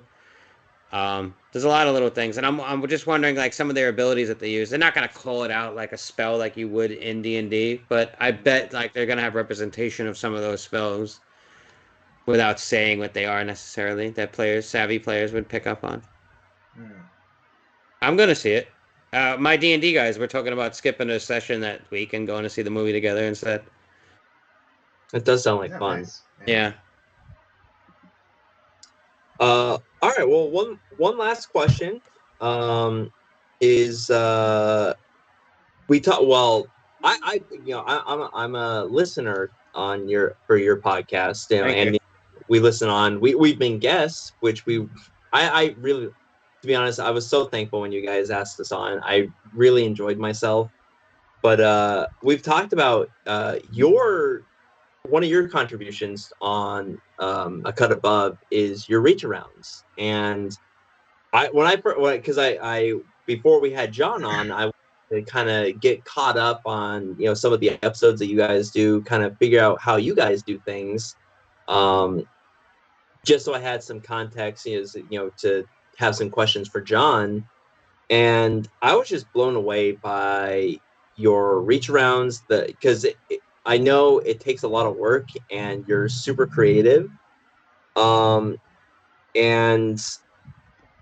like, what inspired you to do that? Like, do you do like a lot of writing or poetry outside of the podcast, or like how did that come about? I don't know. It's sort of just like I don't know. It's like a wild circumstance that just happened. I'm not like an English major or like anything like that, to be honest. I mean, I've always tried to be a creative person. I've been into the arts a little bit, but nothing that like, I'm an average Joe kind of guy. I feel like sometimes, but I don't know. With the podcast, John gave me the job of doing synopsis for the films, and he Mhm. wanted me to do it in my own take. I think what John's idea was like, hey, I want this like fucking New Yorker to give me this like this synopsis in his own, you know, kind of dialect and his witty, sort of slang. Um, I'm kind of crude sometimes in my humor, and like I think John saw something there, and he was like, "Yeah, this would be cool for the podcast, and do your thing, like do whatever you want." It was not going to be poetry or anything like that. But in our mortuary collection episode, which is the first episode we've ever actually recorded together. It was like a tester. We have a couple episodes. We have about 6 that we did before we launched on iTunes. We've put a couple out there as fillers for times that like one of us couldn't make it that episode.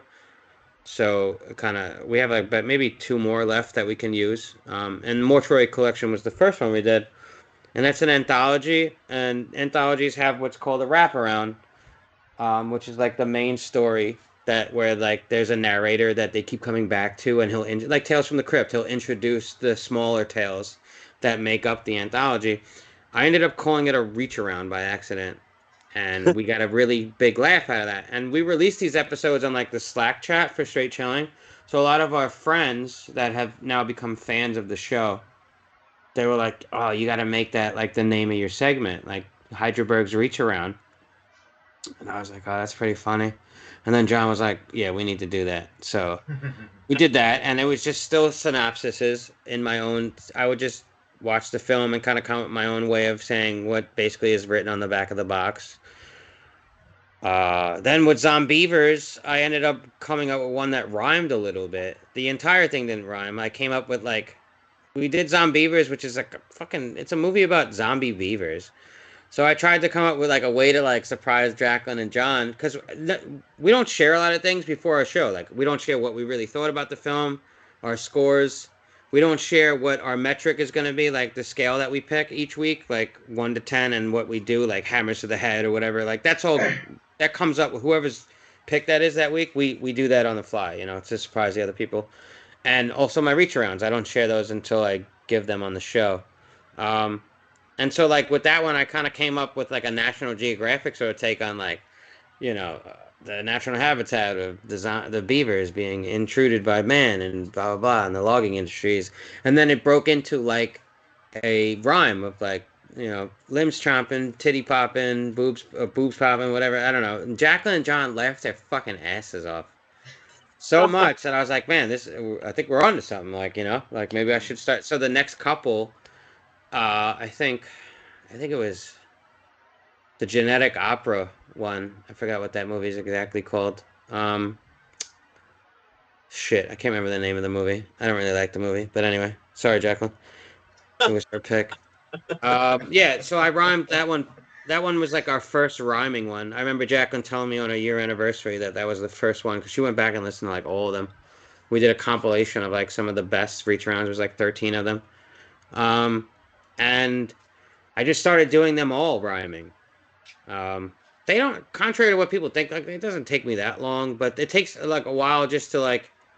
It only takes me about an hour to like start it and get it from start to finish. But then, like I said, like I needed a little time to just figure out like how I'm gonna say it right and nail like the cadence and how to deliver it, and Mhm. that's a big part of it too. Over time, though, like we've spoken, Rob, they've gotten longer.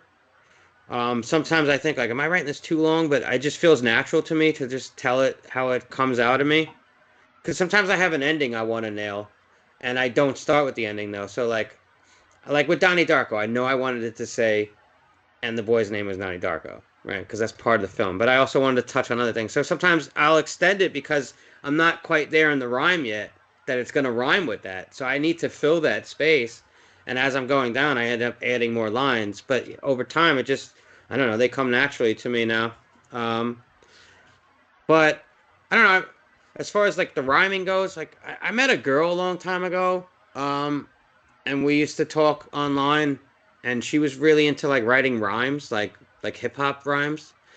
And I don't know, I really dug this chick. This was a long time ago, and like I started writing rhymes to her just to like impress her, and like that wasn't my thing, but she was like, "You're really good at these," and I was like, we would go back and forth and share them, you know. And it was just like something that we had in common. Like I don't know, it became a thing between us, and like after that fizzled out with her, like I never did that again. That was just something I did with her, and I didn't even like save half these things. They were kind of creative too, um, you know. And so like because we both have a love of the same music, and so like I guess through this podcast, it's kind of given me an outlet to do something like that again. I have them all written down, and Jacqueline wants to make a book about them one day. I'm cool with that. Like I try to be humble about it. Like I don't think of myself as like this savant or anything like that, but I know that like I do make some. I don't know. People do they comment on them and people dig them, so it's part of the show that people really like, and it's different. How many shows have that horror Like, review shows? So it's so much fun. I mean, because I one thing that what I love about your guys' podcast is like I'm having fun while I'm listening to you guys. Because I listen I'm to you glad guys. to hear that. Yeah, I listen to you guys while I'm at work because I work like really early in the morning. Oh So man, sorry. you know, on So Tuesday morning, unprofessional of me. it's a cut above day. Like I'm listening to you guys like first thing in the morning, and it's just I'm having fun. You know, you guys are you're doing the reach around. You're talking about like sometimes it's a good movie, sometimes it's a just complete shit, but I'm always having a good time. Like hell, even the episode that we were on, and I normally don't like to go back and listen to stuff that I was in just because like I hate the sound of my own voice. But I was laughing my ass off on our episode. We had a Dude, that great. episode is great, and I've gotten compliments. Somebody told me recently when that episode came out, they were like, "This is probably one of my favorite episodes of yours." And they have their own podcast, and they do a great. The guys from Spoils of Horror, Steven, told me he was like, "I think Prom Night's probably one of your best fucking episodes, even though it's not the best movie, right? But our Right. conversation, our dialogue, and the jokes. I mean, we talked about a unibrow for at least 25 minutes. Yeah, it was fun. I had a great time. It was Yeah, I I did too, man. and yeah, that's the best part about it. And I just you do something so different that I mean we don't do that. No other podcast that I listen to about movies does something fun like that. And I think it's just I'm just blown away by your creativity and how just it's every time I listen to it, it's like this is just I'm watching brilliance happening. It's just I it's appreciate that, man. I don't know what to say. yeah, it's not just about the words, but like it's the delivery, it's the cadence, and you get that like it's man, I'm just blown away, man. Like you said, I have become a little bit more confident in my skill of it, and I'm not trying to be cocky or anything like that either. Like I'm just people like it. I want to deliver. Like when I come up with one, I definitely want to. I don't want it to be gimmicky either. I just want it to like. A lot of times we're talking about a film that I enjoyed, even if I didn't enjoy it. I just want to try and summarize that film in a fun way, and the fact that it might be a part of the show that people really look forward to, like I dig that. Like I don't know, I love doing this podcast. It became like this one thing I kind of second guessed, and then I decided to say yes to John's offer, and it's we over time over the last year we have a chemistry that has grown definitely, and then based around that we've built a show, which is important. I think that works well for our show. Even when we're winging it, the fact that the three of us enjoy talking movies, like just the three of us right now. I don't even if this didn't go on the air or on YouTube, like we're just having a good time bullshitting. So, and then the fact that our segments have gotten refined and like tighter, and we have like elements like mentioning Rob Zombie and stuff like that. Like I don't know, like we've built something, and I feel like over time I've gotten compliments about it, and I'm just I don't know, I'm impressed that like people really dig what I do on the show, and I just try not to let it go to my head or anything like that. But if we put out a book one day, that'd be awesome. Yeah, I'd be buying that book. That's Yeah, that'd be cool. Even if it's like a scrappy book that I bring to like a just like a paper company just to put it together. Or just do it through Amazon. Yeah, like a zine. Mhm. But Whatever. I have them all written down. So like one day, if I could get some imagery without getting sued and tie it to each, poem. Mm. I've thought about doing this outside of the podcast now. Just about like films in general. Like people, I've shared these poems with some people, and they're like, "Oh, you should write about this." I'm like, I don't know. Like the other things in my life don't inspire me. Like I like film, and like that's where this is kind of spurred from. It's came from my love of movies. Like it came of like trying to talk about what the subject of about a film is, or like the summary of a film. I could probably write about other things too, but I don't know. For me, it's just work this way. it's the medium that focuses you. Yeah, exactly. It's a perfect way of putting it. Yeah, but no, I just I don't have any other like interview questions for you, but I just wanted to say, man, I really love your guys' podcast. It's a lot of fun, and I'm glad to hear that people really enjoyed the prom night episode that we They were. did. I was a little worried because sometimes I joke around, I make a lot of dumb jokes all the time. Andy knows but I'm kind of like you. I love film so much, and even when the movie is like maybe not the best, I like to try to make it fun, the conversation fun, and I think um, that's the key. Mhm. yeah, and Don't worry about trying to be like sounding all proper all the time or super professional. Like, yeah, you want good audio at least because people definitely want, they don't want you screaming in their ears and stuff like that. But Right. I think as long as there's a relationship between the people that are on the show and some kind of friendship or chemistry, I think that's what people gravitate towards. And like, it's no secret that our podcast is based after like our love of straight chilling. Like so, like we're not trying to copycat that podcast, but there's similarities, and it can't help it. Like that's a podcast that we all love, and the reason that I love that podcast is because when I started listening to it, I felt like I was just one dude sitting at the table with those guys. Mhm. I didn't know them at all, and over time I've grown to know them. I've had them on my own podcast, which is surreal as fuck, but yeah. um, just I don't know. It's just I think that's the thing. I look forward to just sitting down with John and Jacqueline and talking like horror movies, and it's given us an outlet. I know Jacqueline, some of those films, like her husband doesn't watch those kind of films, but with us, she can watch those films when her kids are asleep and talk about some of the stupidest films like Frankenhooker with friends.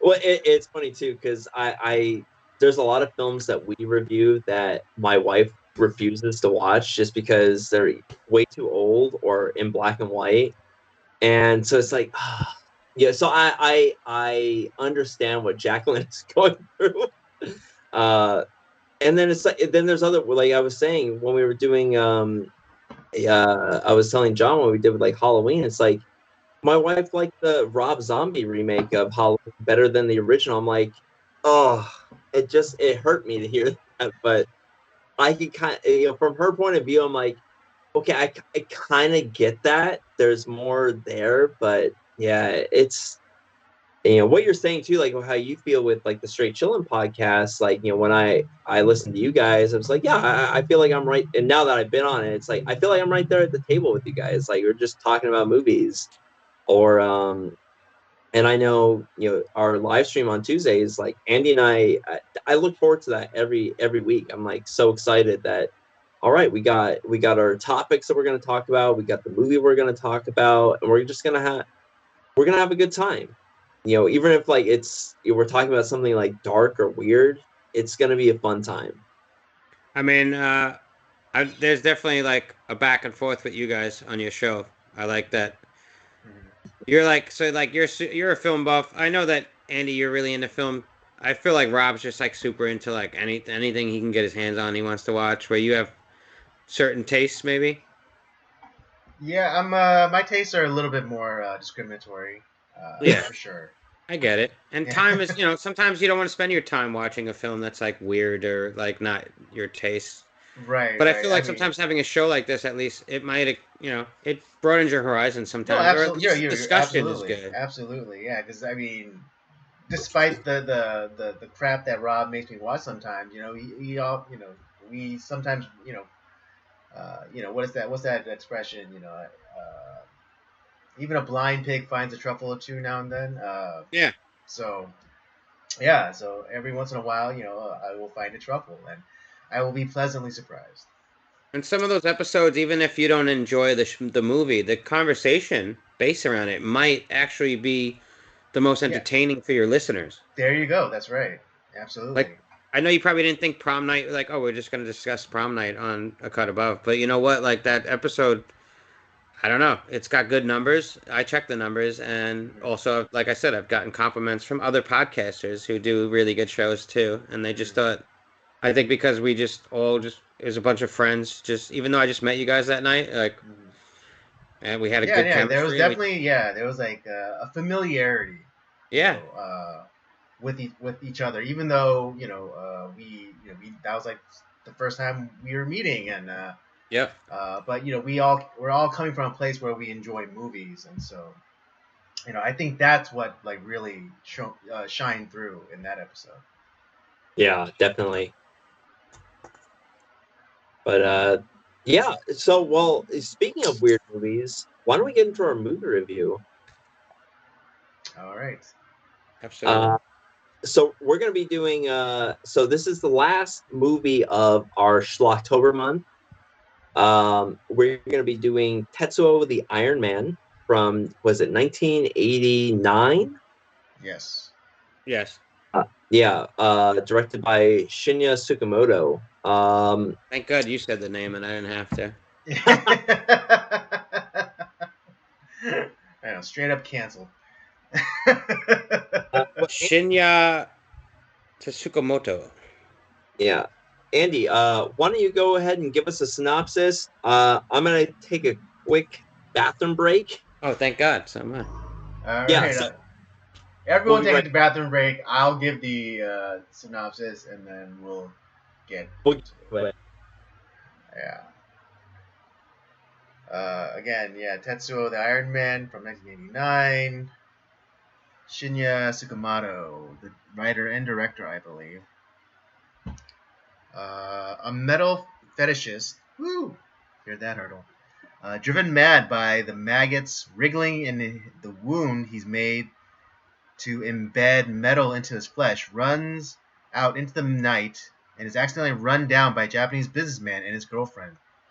The pair dispose of the corpse in hopes of quietly moving on with their lives. However, the businessman soon finds that he is now plagued by a vicious curse that transformed his flesh into iron. Yes, Tetsuo. Well, in the United States, it was released on January 1st, 1988. I don't know why it's... Yeah. I don't know why everywhere else it says that it's from 1989, but...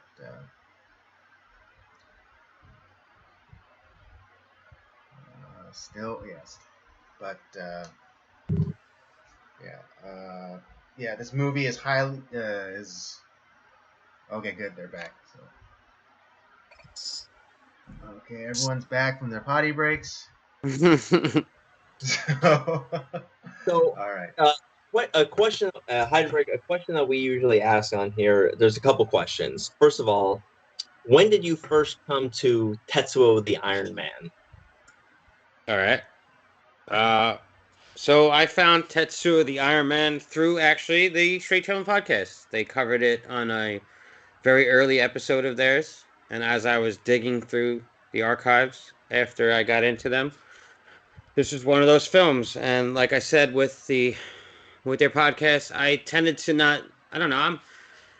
I know like not everybody thinks this way, but I don't like spoilers.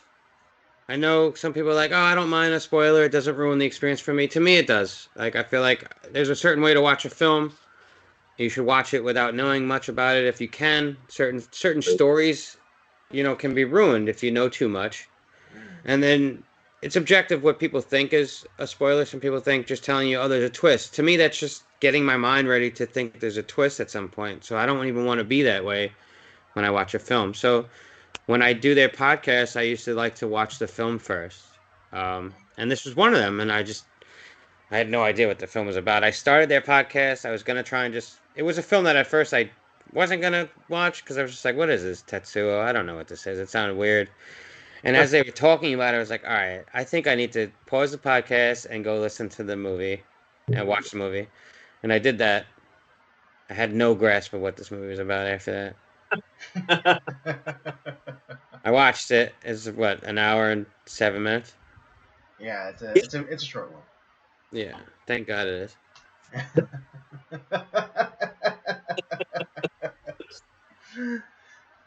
is. Andy, when did you first come to Tetsuo the Iron Man? Was it from me telling you about it and you watching it? Pretty much, yes. And I don't know, like, I don't know how badly you wanted me to watch this movie, but eventually we got there. And I watched it specifically, for this episode. Yeah, I didn't know what exactly I was in store for. I don't know, but since you said that it was gonna be in the month, where we're doing Schlocktober, I had to imagine that it was not like a major studio quality movie, um, and so you finally got your wish, and so I watched the movie, and now we're gonna talk about it. So, because I actually came to this movie, I follow a bunch of people on Twitter that we just talk about films all the time, and Tetsuo the Iron Man kept coming up. I was like, okay, well, and I've gotten a lot of good movie recommendations off these people I follow on Twitter, and so I was like, okay, well, I guess I'll check this out. I didn't know when I was going to check it out, and then I found out, one of the on the Shudder streaming app, it's on there through was it The Last Drive-In with Joe Bob Briggs, Yeah. which I love that show, and I was like, oh shit, it's on there. So I was like, oh, definitely, I'm going to watch this now that I have that information. So I watched it, and I was like, when I first watched it, and thankfully we had Joe Bob Briggs, and he's kind of like leading you through the movie. It's like, it's weird. It's a weird film, but you're getting some information about the film at the same time. And so I was like, okay, that kind of helped lead me through the process. And I was like, but for whatever reason, I ended up liking the film. I don't know why. And I think because we had just done like our Akira review and all that stuff. So I was like, wow, there's a lot of Akira. Similarities. There's a lot of, Mm-hmm. and I, the more I watched, I was like, oh, I'm starting to see like the elements of this film or that film. And it doesn't necessarily quite fit, like it's not like a square block and a square hole type of fit, but like there's definitely elements that Shinya Tsukamoto I think took from these other films and kind of did his own thing with it. Yeah. And I was like, it's weird, but I like it, and because I think it's a very competent movie, and it's when you guys did your Suspiria review, Hyrdaberg, you had some of the guys from the Straight Chillin' podcast talking about how he likes the We had Andy and Rob on. the Lynch. He likes the David Lynch films, and how it's like he doesn't necessarily need to have everything like spelled out for him, and he can still find enjoyment. And I'm not necessarily a David Lynch guy, but like not everything is spelled out here. And like there's enough there that makes me like there's enough of a story there where I'm like, okay, let me come up with my own thoughts on this. And so that's kind of like where I wanted to choose this film, because I think it's a good film, albeit very weird. Yeah. And contrary to what I said about its length and being good that it's short, it's only because the nature of this film, I think it's better that it's short. I said it's good as if it was like a negative, but I actually do like this film. I couldn't necessarily tell you exactly why. It's weird. It's different. Andy is the one that's really into David Lynch films on the podcast Straight Chillin'. And he's actually the one that picked this film for that episode. that they covered it. And this was their first watch, most of them.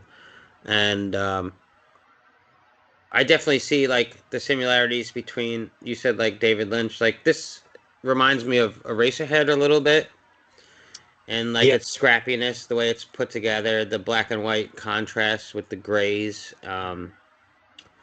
It's not a linear necessarily story, like straightforward. It got a dream logic to it, fever dream sort of Yeah. logic to it. You don't know how much of it's taking place in the real world or in somebody's mental state in their brain, or like what's going on exactly. Right. Yeah. I For a think, while, I thought this was like how you were saying, like a fever dream.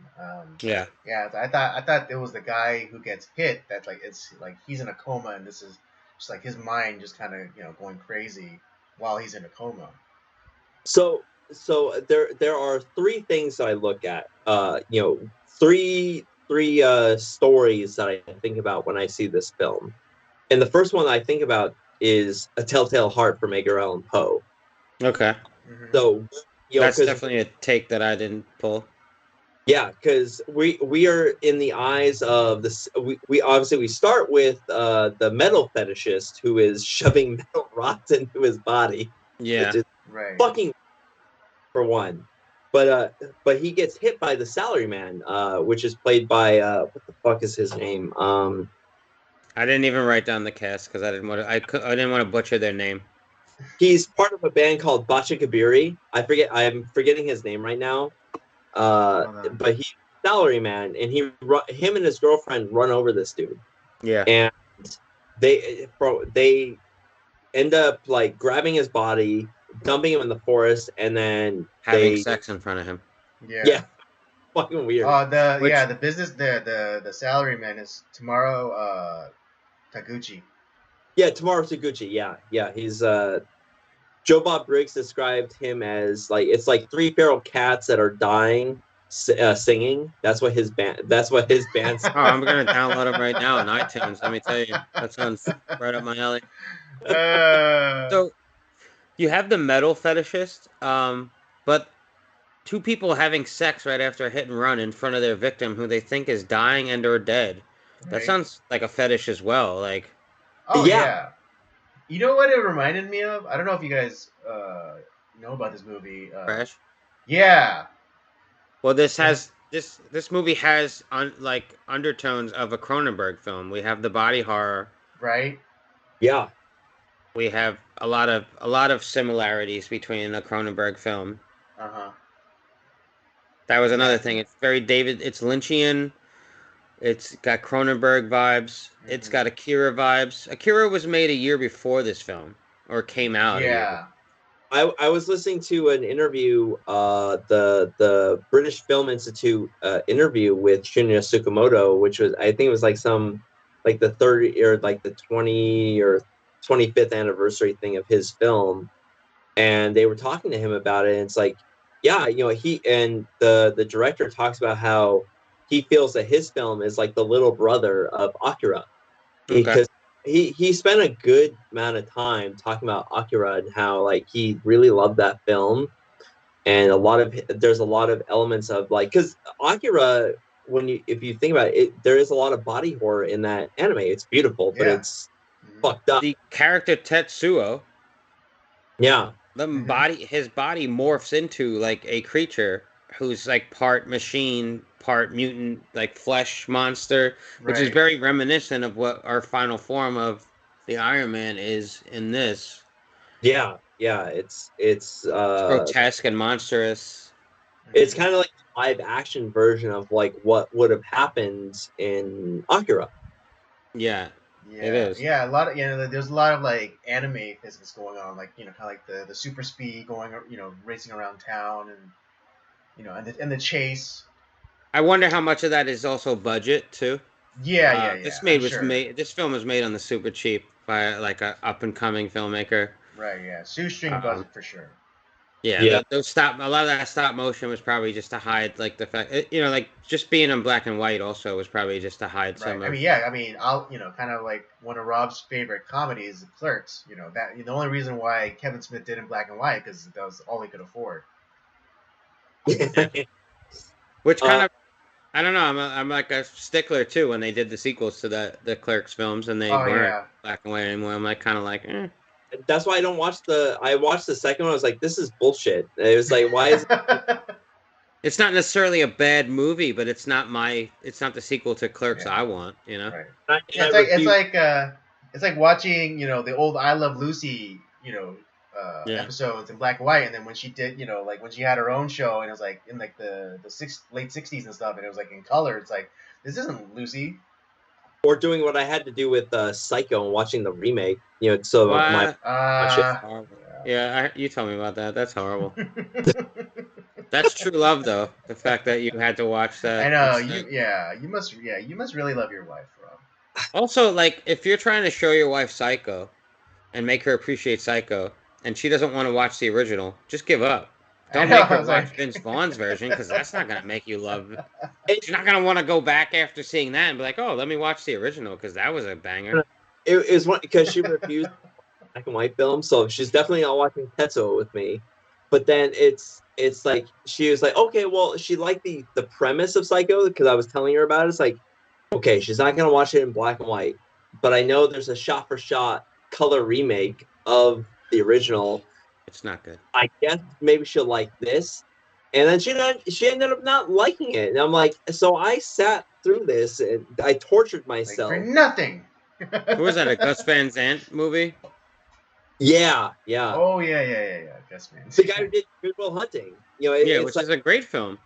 Which is a brilliant film. And then he did an original film. Has your wife ever been on the podcast? No, she will not be. She is too shy. But she does help me with some of the reviews. I will say that. She's been very helpful in some of the reviews. So when we had John on, she ended up watching Halloween, the Halloween Rob Zombie remake, and your wife loves you. Yeah. The Rob Zombie remake and Psycho remake? Holy crap. Yeah, well, like I said, she didn't really like the Psycho remake, or she didn't like Psycho. She didn't like the story to begin with, but she hated the original Halloween. She thought it was like everyone's stupid and they deserve to die. But then she loved Halloween. She actually kind of sort of liked the Rob Zombie remake because, like, well, it's scary, and even though they made dumb decisions, at least it was like kind of more fun. I was like, I don't understand this logic. It sounds to me like she has no stake in the game, though. Like she's not. Like you're coming from a classic horror sense. Yeah. Where you're appreciating the older stuff and where the genres come from since then, and you're just kind of throwing her in the mix, and she's just like, yeah, I like this for what it is. She when we watched Halloween, that was only her second movie that she's watched from the 70s. The first one being so it's like it has been a grind to even get her into the 70s. What did she think of Alien? She was scared to death, which is like exactly that film holds up. Yeah. She liked Aliens better, but she's like it's like Aliens scared the hell out of me. It's so scary. Aliens is good. It's one of my favorite action films. Yeah, with Aliens, she liked it, but it scared her. Yeah. So it did its job. So one thing I love about this movie, and it's always I've seen this movie a couple times. I've seen it the first time I watched it with Jay Chillin. I've seen it with Joe Bob, and I watched it fully for you guys. I've at least seen it 3 times. The music, especially the opening music. Yeah. Think about that too. The soundtrack is fucking dope. Mm-hmm. Yeah. The soundtrack is just like this droning sort of drum, metallic. It's very metallic sounding, like techno metallic sort of sound, and it just dun dun dun ding ding dun dun ding, and it just the way it. The way it plays. You know what it reminds me of, Hyrdaberg? It's like it almost sounds like you're at a foundry and where yes. you're the blacksmith, yes. Yeah. Yeah, they do a really good job of making it sound like it's not necessarily just music. It goes along with the tone of the film really well. It's also atmosphere. Yeah, it is, and it's Mm. just like the way it drones in. It's just sort of like unrelenting, where Mm. you feel, and the character you're watching is sort of like losing it too. So like you're watching this happen while this music's playing, and it just it sets a great tone for the film. It like vibes perfectly. Mm. Yeah, and, well, that's what I was saying. It's a lot like the Telltale Heart, where like he runs over this guy, dumps him in the woods, and then he's constantly reliving that moment of like dumping the body in the woods and then fucking his girlfriend. It's almost like he does have like this guilt, He and does. it's almost like he's constantly reliving this moment, and and so kind of like the machinist kind of plays into that as well, like later on, and many years later. But it's It your does actually. Yeah, that's a good. yeah, kind of that cinematic archaeology that we always talk about. But like, yeah, Yeah, that's actually a and so good he's comparison. constantly living this moment, and it's guilting him. And so in a way, like you're wondering, like, is this even actually is any of this happening? Is it like actually part of it? Or is it just something that like he's living through this like torture in his head, which I'm not sure that that's totally true, what Tsukamoto was going for. I Mm. and everything that he said about it, I don't believe that's what's happening in the film, but it's definitely an element of the film. Like there's definitely this torture that the main kid Yeah, does. yeah, and yeah. There's like a bit of surrealism too, because like that scene like with the girl from the subway station with like like the metal growing out of her hand. Like you don't Yeah, need like in the beginning you don't know if that's a dream or if that's actually happening in reality. I feel like that's a dream almost. Like she's Yeah, infected very quickly, and it seems precisely. like she's infected by the metal fetishist. Are there like there's no names for these people? Like there's just the man and like the woman Right. Yeah. and the metal fetish. So there's no Tetsuo. I always thought like there was a Tetsuo at some point, but I realized that you told me it was just the Iron Man. So I feel like Tetsuo would be what you would call their final form when they join together. Mm. Yeah, Uh, yeah. but yeah, I think that moment at the train station, it might just be a fever dream. Like so, it's the premise I get from the film is man and woman hit. Oh, so we got a metal fetishist who is fucking around with metal. He's consumed by it. Hmm. He tries to join his body with metal and then passes out. He wakes up. His flesh looks like it's infected. He's got maggots growing on it or whatever. Then he runs out into the open, and I couldn't tell whether he's running for his life or if he's testing out his new leg, Right. with the metal, like seeing how he could run with it, sort of, because the guy's out of his mind. Then he gets hit by this car, Well, but they don't really explain that too well. You don't really get a good setup of what's going on. Like the man and the woman having sex later and disposing of the body, like we don't see that till later.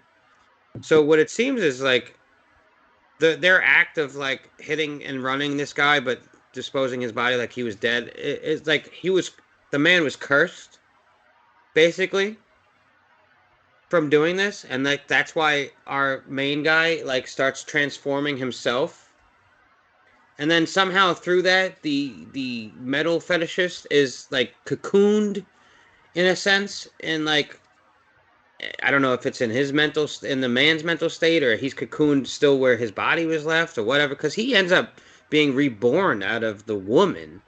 Yeah. All really weird. So like, Yeah. That was it's I was almost like the confused. man was cursed by this metal disease. It Mm. spreads through him and the woman in a way, especially through their sexual act, and then which we can get to, because we need to touch on that. Hydroberg, the future is metal, Yeah, and it is. the no. Here's the other thing about this too. There's another movie that I want to bring up that I thought of when I was watching this, and it's The Wolfman Hmm. from Okay. Okay. the monster movie, Yeah. where you have like there's the I lycanthrope can throw. like Yeah. or have this curse upon them of like becoming these wolfmen, and it kind of passes from person to person, and he ran over this guy, dumped him in the woods, but that metal curse or whatever passed on to the salaryman from the metal fetishist onto the salaryman. And one thing that we don't get is like, what is the metal fetishist trying to do? Is he just like, does he just love putting metal into his body? Is he I trying, think he, like, in his mind, he's trying to evolve humankind. Like he thinks that's the next step of evolution is like human and metal. Right.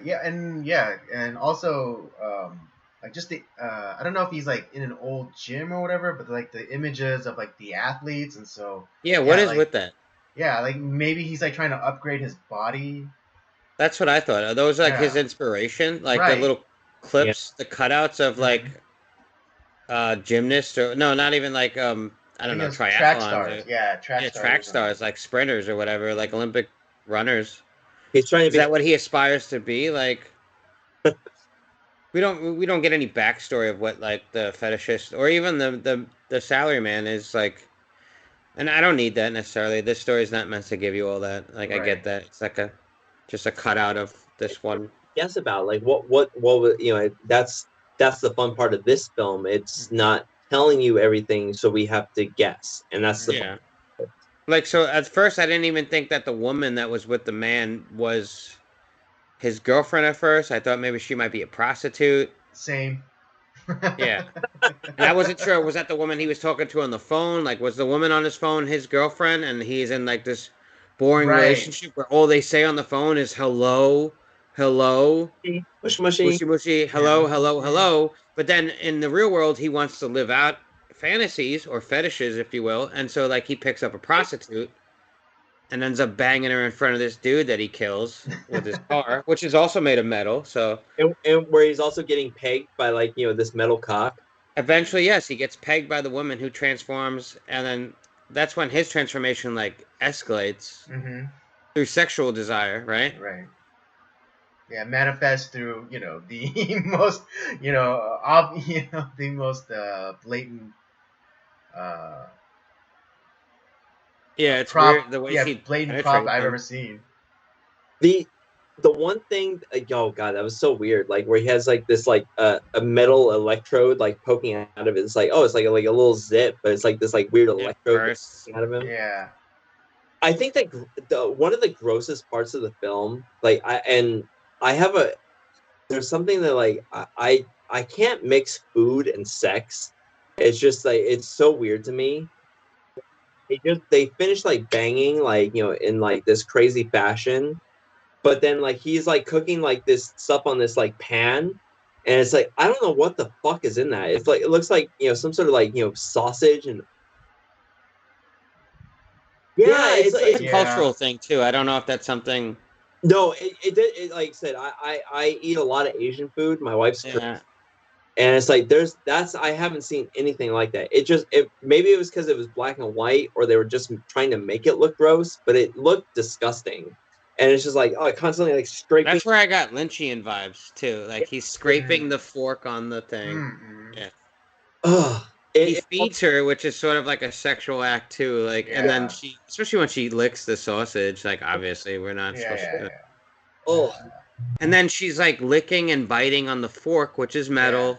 Like, Oh yeah, I don't that know. that just hurt my teeth. Like when It did. she's like when she like bites like when like he's like feeding her and like she bites the fork like that just made my It's teeth meant hurt. to like elicit that reaction from you, and Yeah. then like it gets him like aroused to the Hmm. point that like his drill penis shows up. yeah. Oh, I also wonder too, like if Tsukamoto was inspired by a Kurosawa film called The Lower Depths, because there's this one character that's constantly like scraping away at a pan, like trying to get it clean, and it was constantly like that. I don't It's know. It grated my nerves as an owner of Teflon. Like, I'm Uh, like, bro, you're not supposed to scrape it with metal, bro. Like, get a normal fucking sponge. For Christ's sake, you're yeah. ruining it. yeah. I just I hate that. Yeah, I So it's. I wonder how much of this is actually like. Do you think a lot of these actors did their own thing, or like it was all directed through the script? yeah, it's like it's one of those things like you just don't know like what's Yeah, going on. Like the whole because there's definitely like the sexual element to everything. Is the guy sexually repressed and he's kind of like he's having these fantasies. after like killing this guy, like he's just kind of like his whole life is falling apart. Is it like where they just have weird fucked up sex all the time? Is some of it just a manifestation of his like guilt of the hit and run crime itself? It's like, well, I did this, maybe I can do this now. Oh, Like, so did he really escalation. turn into a metal man at all? Like, I don't know. Yeah, that's the other question I always have. Is like, is this even real? It's Yeah. Again, going back to my initial speculation about the movie is that this is these are all just like wild fever dreams of some guy in a coma. So you think they're dreams of the man hit by the car, the fetishist? Yes. All right, so there are glimpses of that because we see him talking to someone later on in the film who's like, "You have a piece of metal stuck in your head. How are you even alive still? Where did who?" So, which is, I'm thinking that piece of metal he has in his head is from the accident, from the car accident. Right. So I'm thinking at some point, like he was left for dead. He was actually still alive. He went to this doctor who was like, "Bro, you got a piece of metal stuck in your head. How are you even alive?" And then from there, this guy plotted his revenge. Or like, it's so weird, like, because the other dude is cursed with this metal disease or virus or whatever it is, which is it's so hard to figure out how A connects to B. Right. And I know you're not meant to, but our brains want to do that anyway. Yeah, this is also, I gotta say, it's the sweatiest film I've ever seen. Really, yeah. Every single person's sweating their ass off in every scene. Yeah, but although as someone who also sweats a lot, I appreciate Yeah, and I appreciate being represented. No, you're not sweating. Yeah. Like every scene, especially our main guy, the salaryman, is sweating all the time. Yeah. It is one of the like that part that I think that's the element of the film that like grosses me out the most. Like all the freaking sweat. Like there's so like every moment, like even in like those like the like where the metal fetishist is hanging out, like it looked like this like weird like boundary that he's at. Like everything is steaming and hot, and it's like you're and like he's sweating, then they're sweating. It's just everyone's sweating.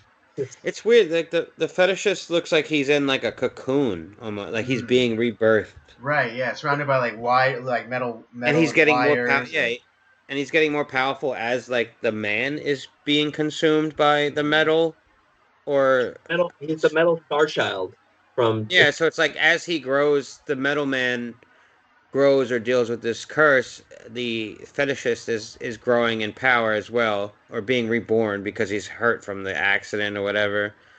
And then somehow is reborn through the death of the girlfriend. Like he comes out of her flesh. He basically takes over. Yeah, that was so weird. And her flesh turns into our antagonist. I can't even call him the antagonist because our protagonist, or so-called protagonist, it seems like an antagonist too. Like he's a dick. He fucking hit and ran somebody and then had sex in front of the dead body. Like he's not exactly like the nicest guy. Like fucking dirty Japs, man. This totally does have Cronenberg vibes too, where like even the main character is not necessarily a likable guy. Like if you've ever seen Videodrome, like what's his name? What the hell is his name? You guys ever seen Videodrome? I haven't. It's on my list. No. I totally just blanked on Woods. James Woods? James Woods, yeah. I wanted to call him Ed for some reason. Yeah, James Woods' character, he's not necessarily like the nicest guy in that film, but he is like the main character that you follow. Right. And there's a lot of body horror with that too. And there's also technology forming with body parts. So I'm not even sure when that film first came out, which one preceded, if Cronenberg might have not been inspired by. I mean, that was 83. So yeah, that came out way earlier than this. So I could see this director might have been inspired by that. Yeah. The other thing that I know that the director was inspired by, he does love Trauma Entertainment. He loves and I haven't seen Toxic Avenger in like a super long time, but I assume that he was definitely inspired by, like, there's definitely elements of Toxic Avenger. It does have vibes to it. Yeah, definitely. the transformation and the monster sort of, even though it's a different sort of monster, like, and at the end we get like a fight between like a superpowered guy and a monster Yeah. where they're fighting in the city. It's done on a lower budget, but because our fetishist, when he's reborn, he can like control metal. Like that's Yeah. his power at some point. Like he takes on some metal at some point, but before that he's just like a little bit of metal, but he can control metal. Right. And he Yeah. can control the monster too. Like he pushes him back and he can kind of like pull Right. him As forward. opposed to the salary man who's like skin and like everything is just like turning into Yeah. metal. Yeah, he doesn't really know what to do with it, and it's almost like he's like the first like creation of like the manipulation of that metal from the fetishists. Like, you know, that like after like they kind of like with Akira, like where that first encounter with like one of the like the kids, you know, that has the power, Mm-hmm. where he starts to like lose control of like his powers. It's almost like he had our salaryman had that encounter with the metal fetishist, and the salaryman doesn't necessarily, he's getting like this, he doesn't, he's having stuff happen to him, but doesn't realize how exactly, he doesn't necessarily have power. It's Yeah. power. Oh, right. It's so the salary man has latent abilities. He has abilities, sure. We see that through like his like super speed and like his body transformations, Mm-hmm. but he doesn't necessarily have like where he's not, he is the creation, not the creator. And Yeah. the creator has power over him, which is the metal fetishist. Mm. The metal fetish, the fetishist is sort of like he's the brainchild of it all, and like it's his idea to like combine man and metal together. But Right. it's sort of like a raw way of doing it, like when he cuts his own leg and puts a Right. metal rod in there, and it's like the true form of like a fetish. You know what I mean? Like he's getting off on it in a sense. But then I feel like our salary man who transforms is like the organic form of that. Like, right? Like whether it's a curse or whatever, it's like it happens organically through his body. As if his body's producing the metal. It's not necessarily he's not putting it in there. Right. Right. Right, yeah. I It's think they weird. do. I The think he evolution of it. does. I think I think the fetishist does speak to that, like why the salary man is able to like grow metal from his body. I think it's because what is it? Like he tried to put like just like iron Yeah. into him, as opposed to the salary man who's like I think they said something about like the electric The shaver that he shaver. was using. Yeah, like It was like was made out of steel, so it stainless was like steel. better quality, and so for some Yeah, reason because he's that like made my it metal's better. starting to rust already. Yeah. Yeah. And then the monster's like transforming quicker.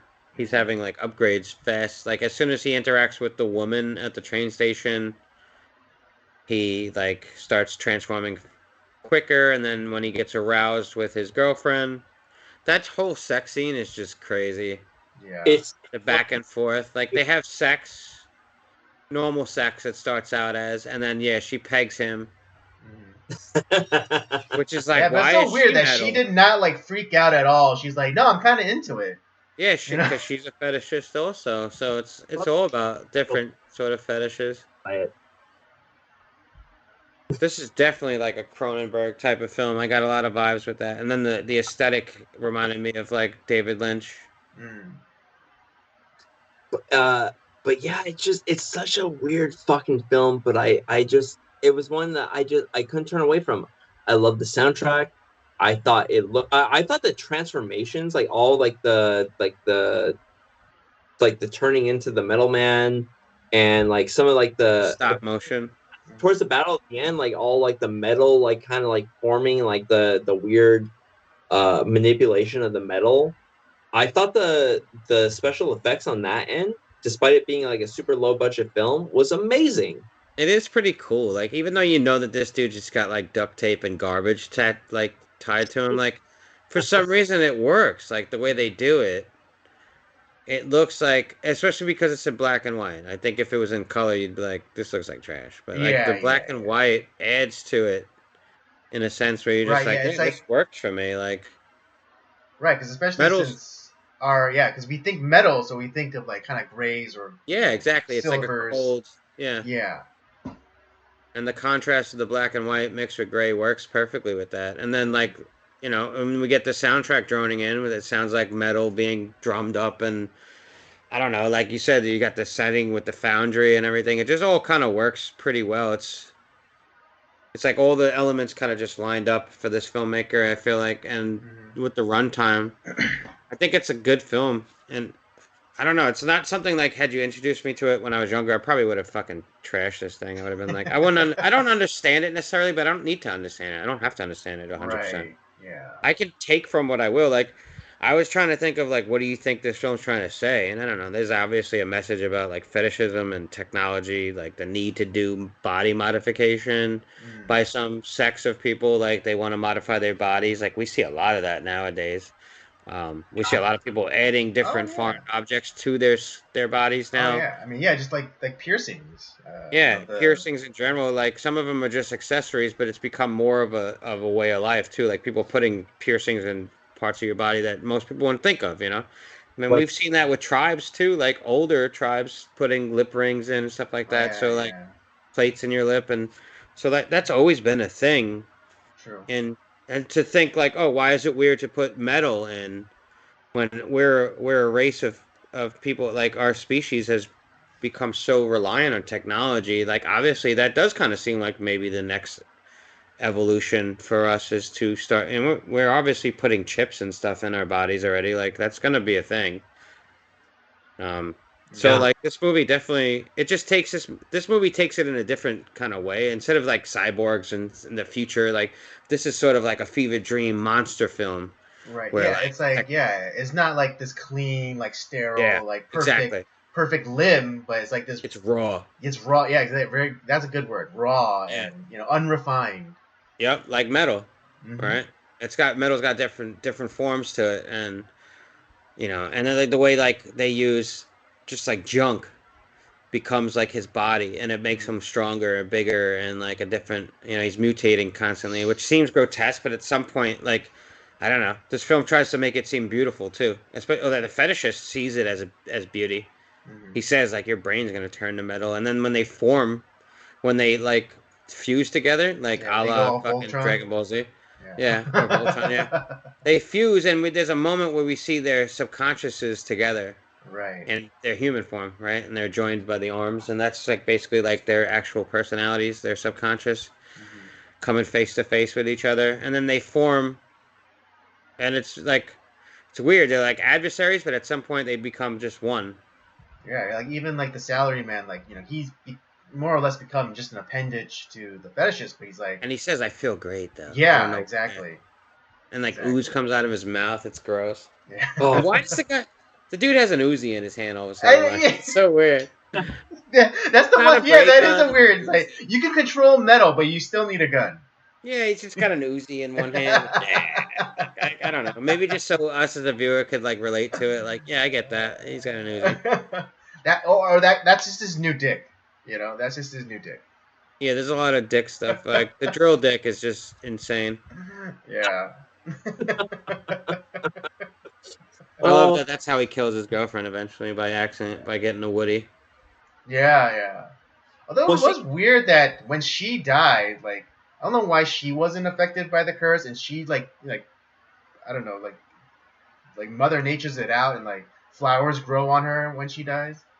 That's true. It's a different transformation, right? Yeah. And then the fetishist is sort of reborn through her. Maybe that isn't like an allegory for like Mother Nature or something. Like she gives birth to him. Maybe. The female. Maybe it's like how it is with like was it Prometheus and like Alien Covenant, like where the DNA. We don't talk about those films. Prometheus, I'm not that harsh on, but Covenant.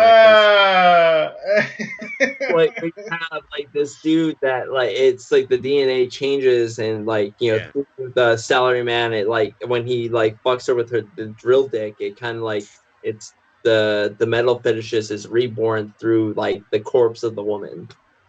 I hope men don't evolve with drill dicks, because I can't fucking compete with that.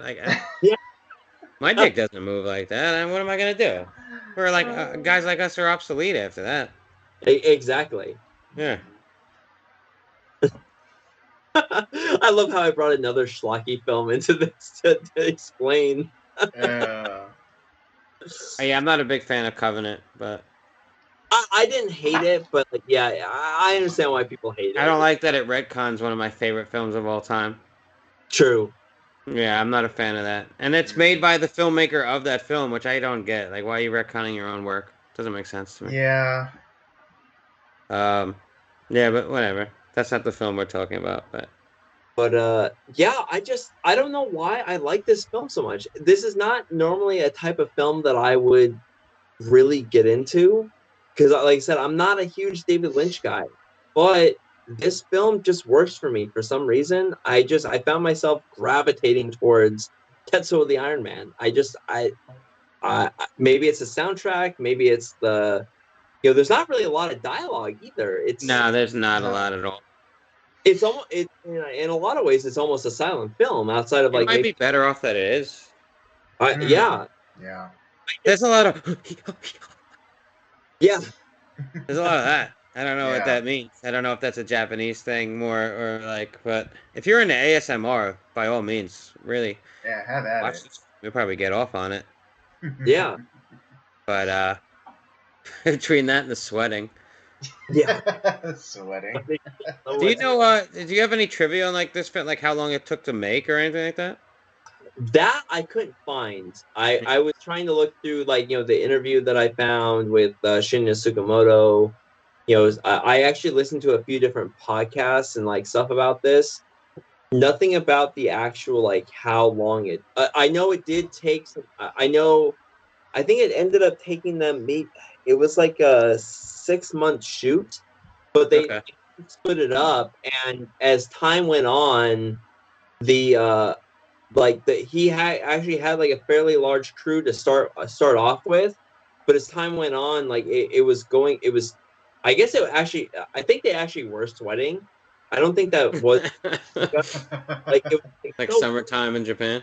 because they were all cramped in like very like small spaces for like a long time, and people like they would come to work the next day and like oh, that person left, oh, that person left, oh shit. And then by the end of it, it was mainly just the main actor and the director and like the cinematographer. It ended up becoming like 3 or 4 people there at the end. So the actor's probably holding the light that's supposed to be shined on Yeah, him, like yeah. outside of frame, and he's like sweating because of how close it is to him. He's like,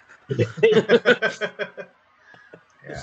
So there's like, but as far as like the actual the time it took, the director doesn't really talk about it. Like I didn't really find any too much about that. Like I said, I found like more of like because it was more about finding out like what his inspiration was. Akira, like he constantly talked about how like Tetsuo the Iron Man is like the little brother of Akira, and I totally see that. I mean, it's named after one of the characters. Yeah. That is true. Yeah. You also Tetsuo! Like that's Yeah. how many times in fucking Akira. Yeah. he is also a huge fan of Martin Scorsese, and you get to act. I don't know if you guys have watched the movie Silence. I have. Oh He is yeah. one of the main Japanese villagers in Silence, and so I think this is his Raging Bull. No, he was not in Raging Bull. No, you think this is like if he's a Scorsese fan, and Scorsese's Raging Bull was in black and white, you think this is his sort of version of his Raging Bull? Yeah. But like when because Scorsese actually asked him specifically like, hey, will you play in my movie? And he was actually like really honored by that like his hero would ask him to play a part in his movie. It's pretty awesome. It's awesome that this guy's inspirations go further than just like his own culture too, Right. which Yeah. is Like. Japanese are pretty cool with like adopting other cultures. They love American cultures and American films and other films like. Yeah, and obviously, like one of his other heroes, which I would imagine like every Japanese director is inspired by, is Akira Kurosawa. Yeah. And so he said, like, hey, if you can go and watch Kurosawa films, do it. Like, just because that's what I grew up on. That's what that's what made me want to be a filmmaker. And although I'm not Kurosawa, he's the man that made me want to be a filmmaker. And so, I mean, there's that I mean, aspect. yeah, those films have. I'm not even that familiar with Kurosawa's work as much, but I know that Seven Samurai has inspired like westerns that the United Yeah, the States have made at Magnificent the Seven.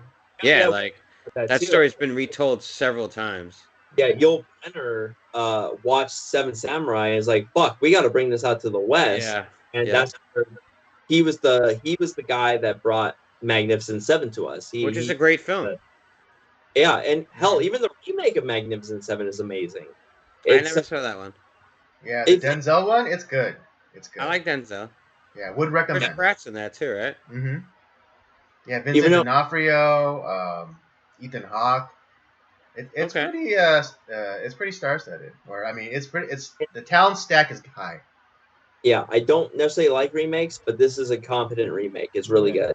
Mm-hmm. But yeah, overall, I don't know why. I like this film, and I know like a lot of people look at stuff like this, like kind of like this more artsy types films, and like, uh, I don't understand what's going on. It doesn't really have anything for me, and so they tune out and they're like, oh, this sucks. Mm. But I I don't think understand that, but I think this has its place, and I think I don't know, it's kind of a special film. I can't tell you why. I don't want to rewatch it over and over again, but Right. Yeah. I've But seen it 3 times at least, so the same here. I've seen it that three. says something. Yeah. And I do want to watch Robert. the sequels. Mm. Really quick to the point of like how at the end like it became like just it became a skeleton crew. I think I've read something about how this Tetsuo is recognized as you know um uh, is recognized for kind of like the guerrilla style shooting, or Yeah. and just you bringing that fact in about how towards the end it became like it's a bare bones kind of crew, and I think you definitely I think you feel it. Yeah, it's really punk rock, I feel like Hmm. this. Yeah, the Yeah, when shooting style, and I'm sure like they didn't have like that last scene where like it's like the final form, and like just like it looks like a regular street. Like it didn't look like it was like closed off or anything, and it felt like Nah. they just like hurried up and like got him in the costume, whatever. So all right, start shooting, and then Yeah, he's like you a know, tank sort of yeah, weird, like hmm muscle car looking. I don't know. He's got exhaust pipes coming out, and yeah, and they yeah, just push him through it at like whatever speed they did the camera at, and then like speed it up. yeah, Or someone ran through the street too without him just to get the shot of the street panning really fast. right. Yeah. yeah. It just like I said, it's a movie that just works for me. It's not like I said, it's not my favorite film of all time, but I think it's a good film that has a lot to say. And if you look at like the inspirations, like I said, I saw Akira is definitely from the director talks about that. He talks about the Toxic Avenger. Does he I talk about Cronenberg? He does talk about Cronenberg Yeah. too. There you Um, go. and like I said, I saw The Wolfman, which is one of my favorite movies. And there's like that the curse of the metal fetishist. It kind of Yeah. like leaking The out into the south. lycanthrope sort of. Yeah. Hmm. I had and like I said, I also saw like the Telltale Heart, like the guilt the guy feels, like he's constantly reliving this moment, like when he killed this man Mm-hmm. or thought he killed this man, and it's like it causes him to do crazy things. So there's all these elements of good stuff in there, a lot of great cinematic archaeology. I think that this movie has it's inspired by like a lot of the kaiju films, like all the Japanese monster movies. And I'm sure that there's movies that were inspired, monster movies that were bait. They're like, oh, I love Tetsuo, so I'm gonna make my film. And I'm sure there's films that were based off of Tetsuo. Oh Um, yeah, like the end scene, I'm sure he was inspired. Like he's trying his best to do a low budget like fight scene with like two powerhouses. One of Hmm. them made of metal and junk, and the other one like having telekinesis, sort of. Definitely, probably an homage to old Godzilla type films Hmm. yeah, it was like I said, it's a lot of fun. on a shoestring budget. But Yeah. Uh, But What were you gonna say? oh no, you go first, Heidelberg. One thing I've picked up from this film, and I've seen it a couple of times. There's a vision in the end that the fetishist gets when I think when he when right before he merges with the salaryman, he gets a vision, and it's a split second, or it's maybe like a 2 minute scene. It's his childhood. He's being beaten by his father, Yeah, right? He's being beaten by his father by what looks like a metal rod, which is I'm wondering is that where his fetish for metal came from to like where it all originated from. Like why add that scene in there, right? So his father's beating him with this rod for what we don't really know, but a lot of times, some a tragedy like that, like trauma, even if it's negative, it can impact somebody. It can change the way they see things, and it could even cause you to say have a fetish like this, like or have some kind of sexual connotation, like desire for something based on trauma. Even though it seems like weird to someone who doesn't have that necessarily, we don't know the steps that it took to create this character, right? And it's Right. just odd that that scene's just right there in that one part where it just shows a split second of his like past, yeah. and that's all it gives you. I kind of forgot about that scene until you I don't mentioned think it. it says it's his father, right? But I just assumed it Yeah, was. it's just assuming. Yeah, and that does make a whole lot of sense. Like, where it's like, he's like he got beat. He probably got his ass beat by metal every day. Nearly every day, Yeah, and thinks that like, okay, well, I'm just going to like, love the metal.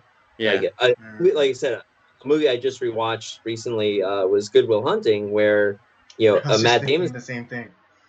his character's like, yo, my dad used to lay out like, the wrench, the belt, and the switch, and Yeah. it would make shoes.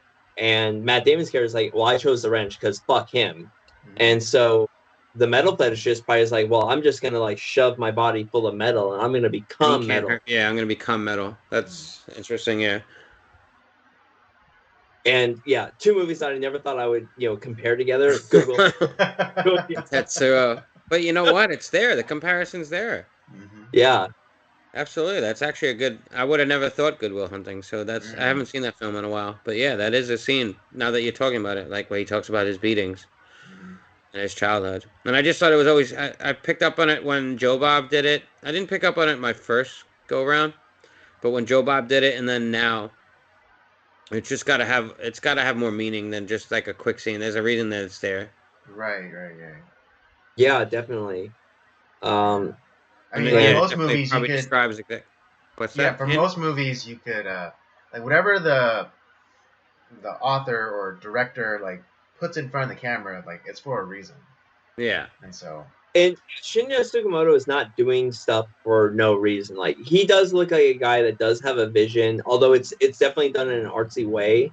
He's not just throwing stuff on the screen because like fuck it, let's do it this right. let's do it this. Or yeah, or it's like, or we shouldn't discount it just because of like this movie's like low budget feel. the one thing I like about this film too is it's not a garden variety movie. But I like that I'm jaded as a horror fan or just a movie watch. Like we've seen almost all the gimmicks and the tropes and stuff like that. Even though certain films do them differently, and those are the ones we remember the most. Like there's only a certain amount of times you could tell a certain story, right? And then Right. all the stories are based after those five different types of stories. And in horror, like there's not too much that scares me, but there's stuff that makes me feel uncomfortable sometimes as an adult, and those are the films I remember the most. And this is one of those films that just like the kinetic energy to it, the way it's shot, like the the fact that you don't really understand everything you're seeing, even after several watches. I feel like that's what's kind of made this film, like stand out to me. Is like, yeah, I don't understand it all, and like I'm not meant to, but at the same time, it's like an experience. Like it's only an hour, which is great. If it was longer, I'd probably trash this film because I'd be like, it's just too long to get Right. It's dragging bashed on a over the little too head. long. Yeah, with this kind of imagery and this music. But for an hour and 7 minutes, like you take this ride, and it's yeah, you'll remember it because it's like even if you don't like the film, I think you'll remember it. and that's I think that's definitely a nod to the filmmaker. Like he did his job. Mhm. Stands out. It definitely makes me like kind of curious to check out his other, Tetsuo sequels, Tetsuo I'm 2 and 3. gonna. Mm. Yeah, I'm gonna check those out. But the question is, Andy, did we convince you? Did you like the film? Or did the conversation at least like convince you that maybe this actually is a pretty good film? Yes. Did In we that, penetrate you with our thoughts and our with tubes? your drill dicks. Uh, Yes. yes, straight into my butthole. Um, no, I honestly didn't know how to respond to what I saw. But having talking to you guys, like I was starting to be able to contextualize what I saw like visually, and then which allowed my brain to start trying like making connections, even though maybe the director wasn't trying to necessarily make connections or have like you know make a primrose path for the viewer, but the conversation was very helpful for me to process this movie. Um, yeah, I don't know if you guys convinced me that this is a good movie, but the conversation was, I would say, yes. The conversation helped me process the movie to make me not have such a negative view of the movie. I'll say that. Well, there we go. Mission accomplished. That's what I was. That was my goal. Was because I actually really like this. Like I said, I can't explain why I like this movie so much. Mainly, Mm. I mean, I've shared a few reasons why I might like it, but You like drill dicks. Like I get it. Yeah. It's cool. Like there's not too many films that have a drill dick in it. All right, I know it's unique. It's unique. Yeah. uh, There's no Robert Downey Jr. though. The entire film I watched it. It's called Iron yeah, Man. Like I I didn't know, see right? fucking There's no single Robert suit. Downey. No Mach 2, Mach 3. Nothing. No. no AC/DC or anything. It was Yeah. weird. I know, right? No Or John Black Favreau Sabbath. wasn't What in the this heck, film at all. man? Like I'm fucking depressed about that. But I think that's mission accomplished for what I was trying to go for with this film. But why don't we get into our ratings and we'll call it. All Why right. don't we start with our guest Hyrdaberg? What do you out of 5 stars? What would you give this? So real quick, I wish there was a cut that I know it's been done by the MCU, but I just wish there was a cut of this film that when it ends, Ozzy Osbourne kicks in and it's just like I am Iron Man. Like I would just love to hear that at the end. Uh, There's like an end credits, right? Like game over or something like that. I think Yeah, yeah. that's was pretty cool. there? Okay. Yeah. Um, I don't know, man. Like, yeah, it's hard to distinguish, like, personify exactly why I like this film. It's not the type of. It's not. I don't know. It's weird. It's it's a tough film to really wrap your head around. It's just images basically flashing on the screen and different stuff. And some films do that in a really bad way. I think this film just like the pacing is quick and fast paced, and it stays long enough for you to get something out of it without feeling like it overstayed its welcome. It's one of the shortest films I've ever seen, but I'm kind of glad it's not any longer, and I'm glad it's not shorter either. I think it does enough with the time that it uses. It's got really impressive effects for a low budget film. I really enjoy. You could tell it's made. It's like a film. Like a film school type film almost, but it's done really well. Like he does a lot with what he's given the filmmaker. And I haven't seen the sequel, so I don't know how much further he goes with that. Um, I don't know, man. I like the junk on like compiled on the actors, like the way they look. I don't know, there's just something different about it. Like it's so homebrewed. It's so cool though.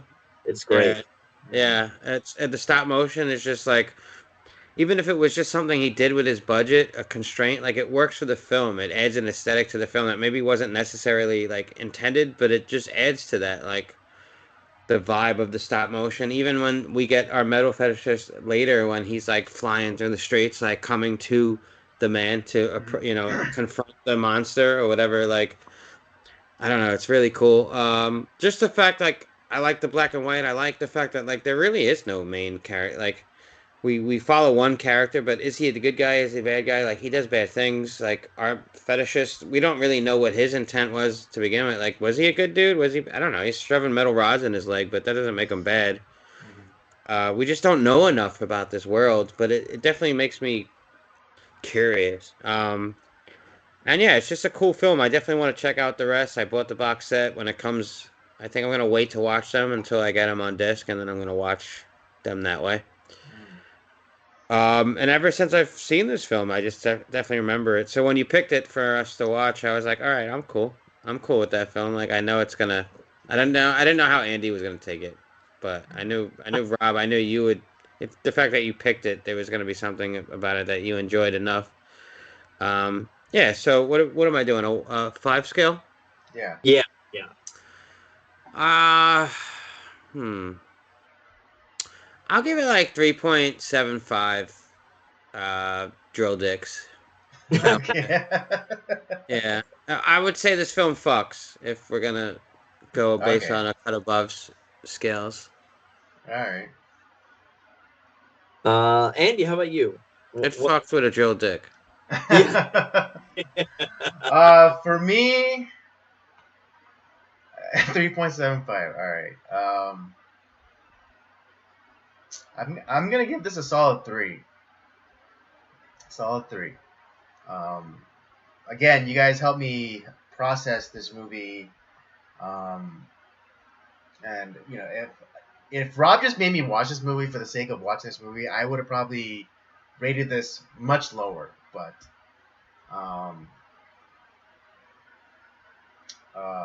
after talking it out and talking it through, yeah, I'd give it a solid 3. 3. Yeah. Yeah. Absolutely. And maybe I'm gonna split the baby a little bit with my drill dick, and I'm gonna give it a 3.5. Just because, like I said, I think it's one of everything that Hyrdaberg said. I think is right. Everything he liked about it, I liked about it. I think it's a film that says a lot. That it's like the right amount of length. It says a lot. I think the director did everything that he was trying to do with it. And if you love a good like art film, and if you love Japanese film, this is a good merger of the two.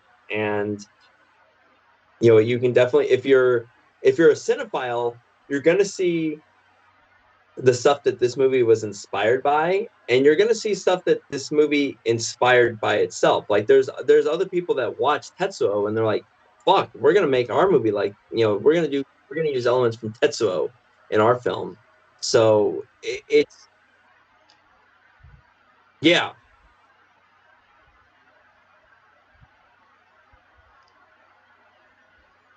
And Yeah, humans interacted, like it would take over humans and then turn them into like humanoid robot type fucking monsters.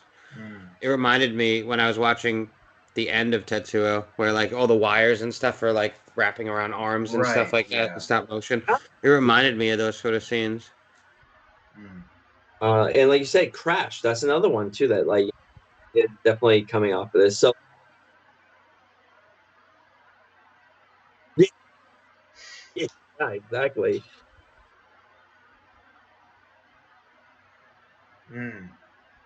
Yeah. I think this is going to be our highest rated of Schlocktober.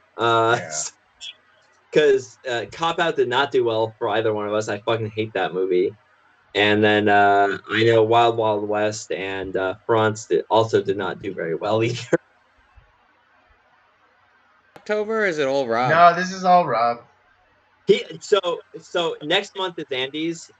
We're doing Degenerate Gamblers Month. So we're doing like The Hustler, Rounders. Monkeys. You guys doing Rounders? Yeah, we're doing Rounders. Nice. You gotta have Rounders in there, bro. Yeah. Give Yeah. that man his money. And Cincinnati Kid. Okay, cool. Yeah, but I'm glad that we don't do month by month, because then I'd be watching a whole month of like no nudity filled films by John. that's right. That's Yeah, he doesn't love the boobies. Is he an ass man? I don't know, to be honest. uh, I just know that he comes down on nudity a lot, and I like to give him shit for it. Yeah, sometimes like we'll usually like we'll come up with a theme. Sometimes we'll split up. Like I'll choose two. Andy'll choose two. Sometimes I'll choose a theme and come up with all the films, and or vice versa. Andy will come up with the themes and he'll choose them. So I like love the Schlocktober name though. That's awesome. yeah, Schlocktober was mine. That was my baby. I came up with all the films, and then I think the only one that I requested for like Degenerate Gamblers Month was us to do like the Cincinnati Kid with Steve McQueen, because I do like that film a lot. But all the rest of it was Andy on that one. Andy, you don't have a gambling problem, do you?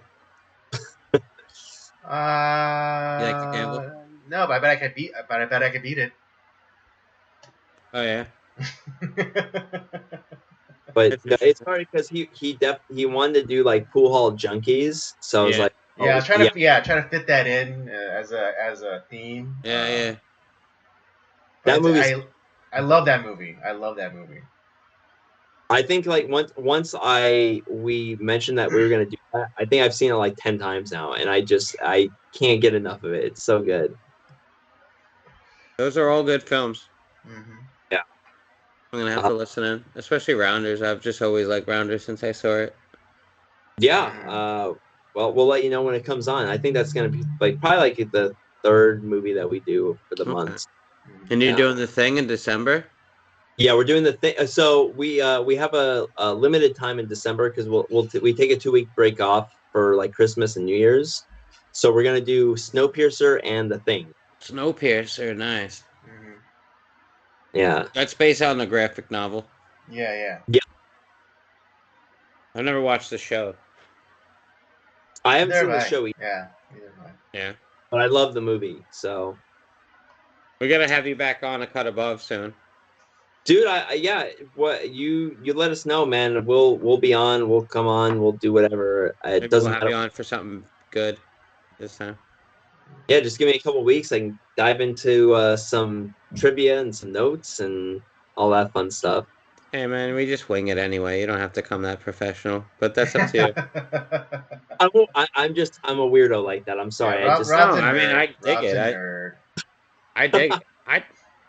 I see. Like I sometimes think like, should I do more research into these films but Jacqueline sort of does that, but I don't want that to be like something that she thinks she has to do. Like, a lot of times I just try to give my take on how I viewed the film and what I've picked out from the film as a cinemaphile, like as things like homages or Easter eggs or things that I've just, I've seen a film that this film reminds me of, stuff like that. Right. It sounds like that, Hyrdaberg, you're more like me and Rod's more like Jacqueline. Yeah, in a sense. I tell a lot of the dick jokes and stuff like that, and Jacqueline keeps the train moving along, and also she's more professional. You just got to bring some more poetry to the mix, Andy. I know. Is that one muscle I never really exercised? Maybe I could ghostwrite some for you, and just you could. Yeah, there you go. You could ghostwrite some. Like at least to get me going, Yeah. Well, yeah, because I have some ideas because I was gonna see about bringing like Jacqueline on to the podcast, maybe doing like whatever happened to Baby Jane, because I know she loves that film. We haven't done that one yet, and then we covered that film. Yeah, if we do want like a full-on collaboration, I was telling John, it's like since you guys did the remake of Nightmare Alley, that you come on to ours and we'll do the original Nightmare Alley. Yeah, that sounds pretty cool. I do want to watch it. I heard it was really good. It's fucking amazing. Yeah, I heard it's really good. I heard. Yeah, they're holds up. But Hyrdaberg, thank you so much for coming on, dude. I really appreciate it. I loved having the conversation with you. I think we had a lot of fun. Yeah, man. Yeah, thanks for having me on, man. I didn't expect to be talking this long, especially just about myself, to be honest. But yeah, we'll have you on again for another. We just bring it out, we just bring it out for people. Yeah. Yeah. We'll have you on again soon to talk about another film. Maybe we'll bring you on for The Thing. I think that might be a fun thing. We'll talk about The Thing together because I know you love that one. I do.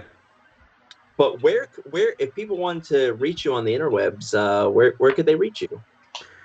So we're a Cut Above horror review. We review all things horror, which is mainly just movies, to be honest, right now. But you can find us on Instagram at a cut above one word .horror_review. You can follow us on Twitter at Cut Above Horror, and on Facebook at a Cut Above :horror review. All right, and if you love Andy and me, can't get enough, we're on. You can reach us on Instagram, Circle of Jerks Podcast, on Twitter at Podcast COJ. Same thing with Letterboxd. And we this is our kind of like our main the main show.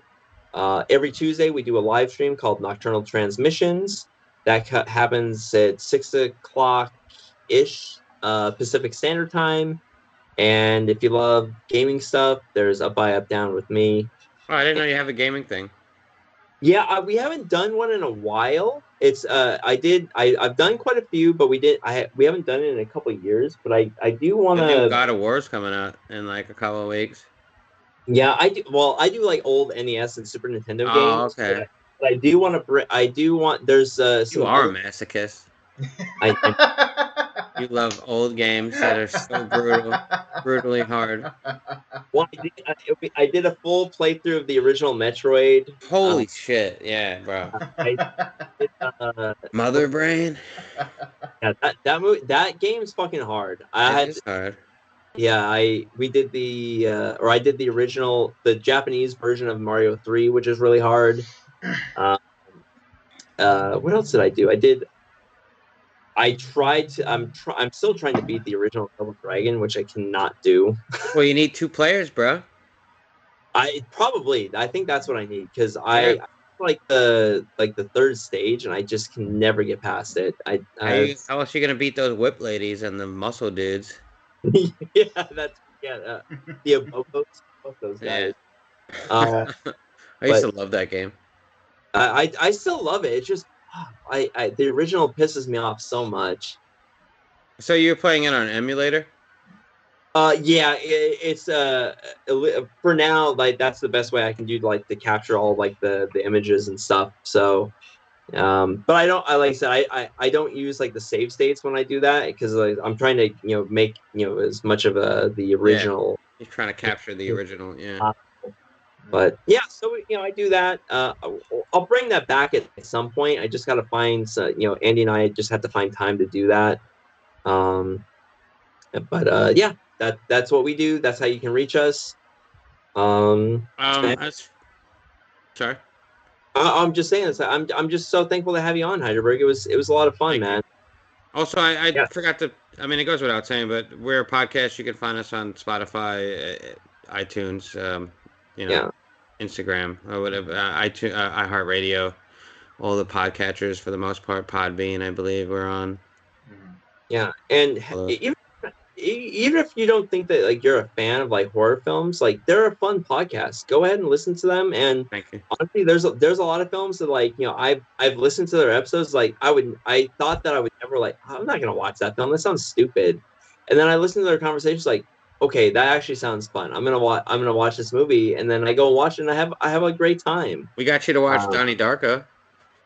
Well, I did watch that. I did watch it before you got your guys' episode, and I think because when I was younger, when that movie came out, I kept confusing that with like Donnie Brasco, which is a great film.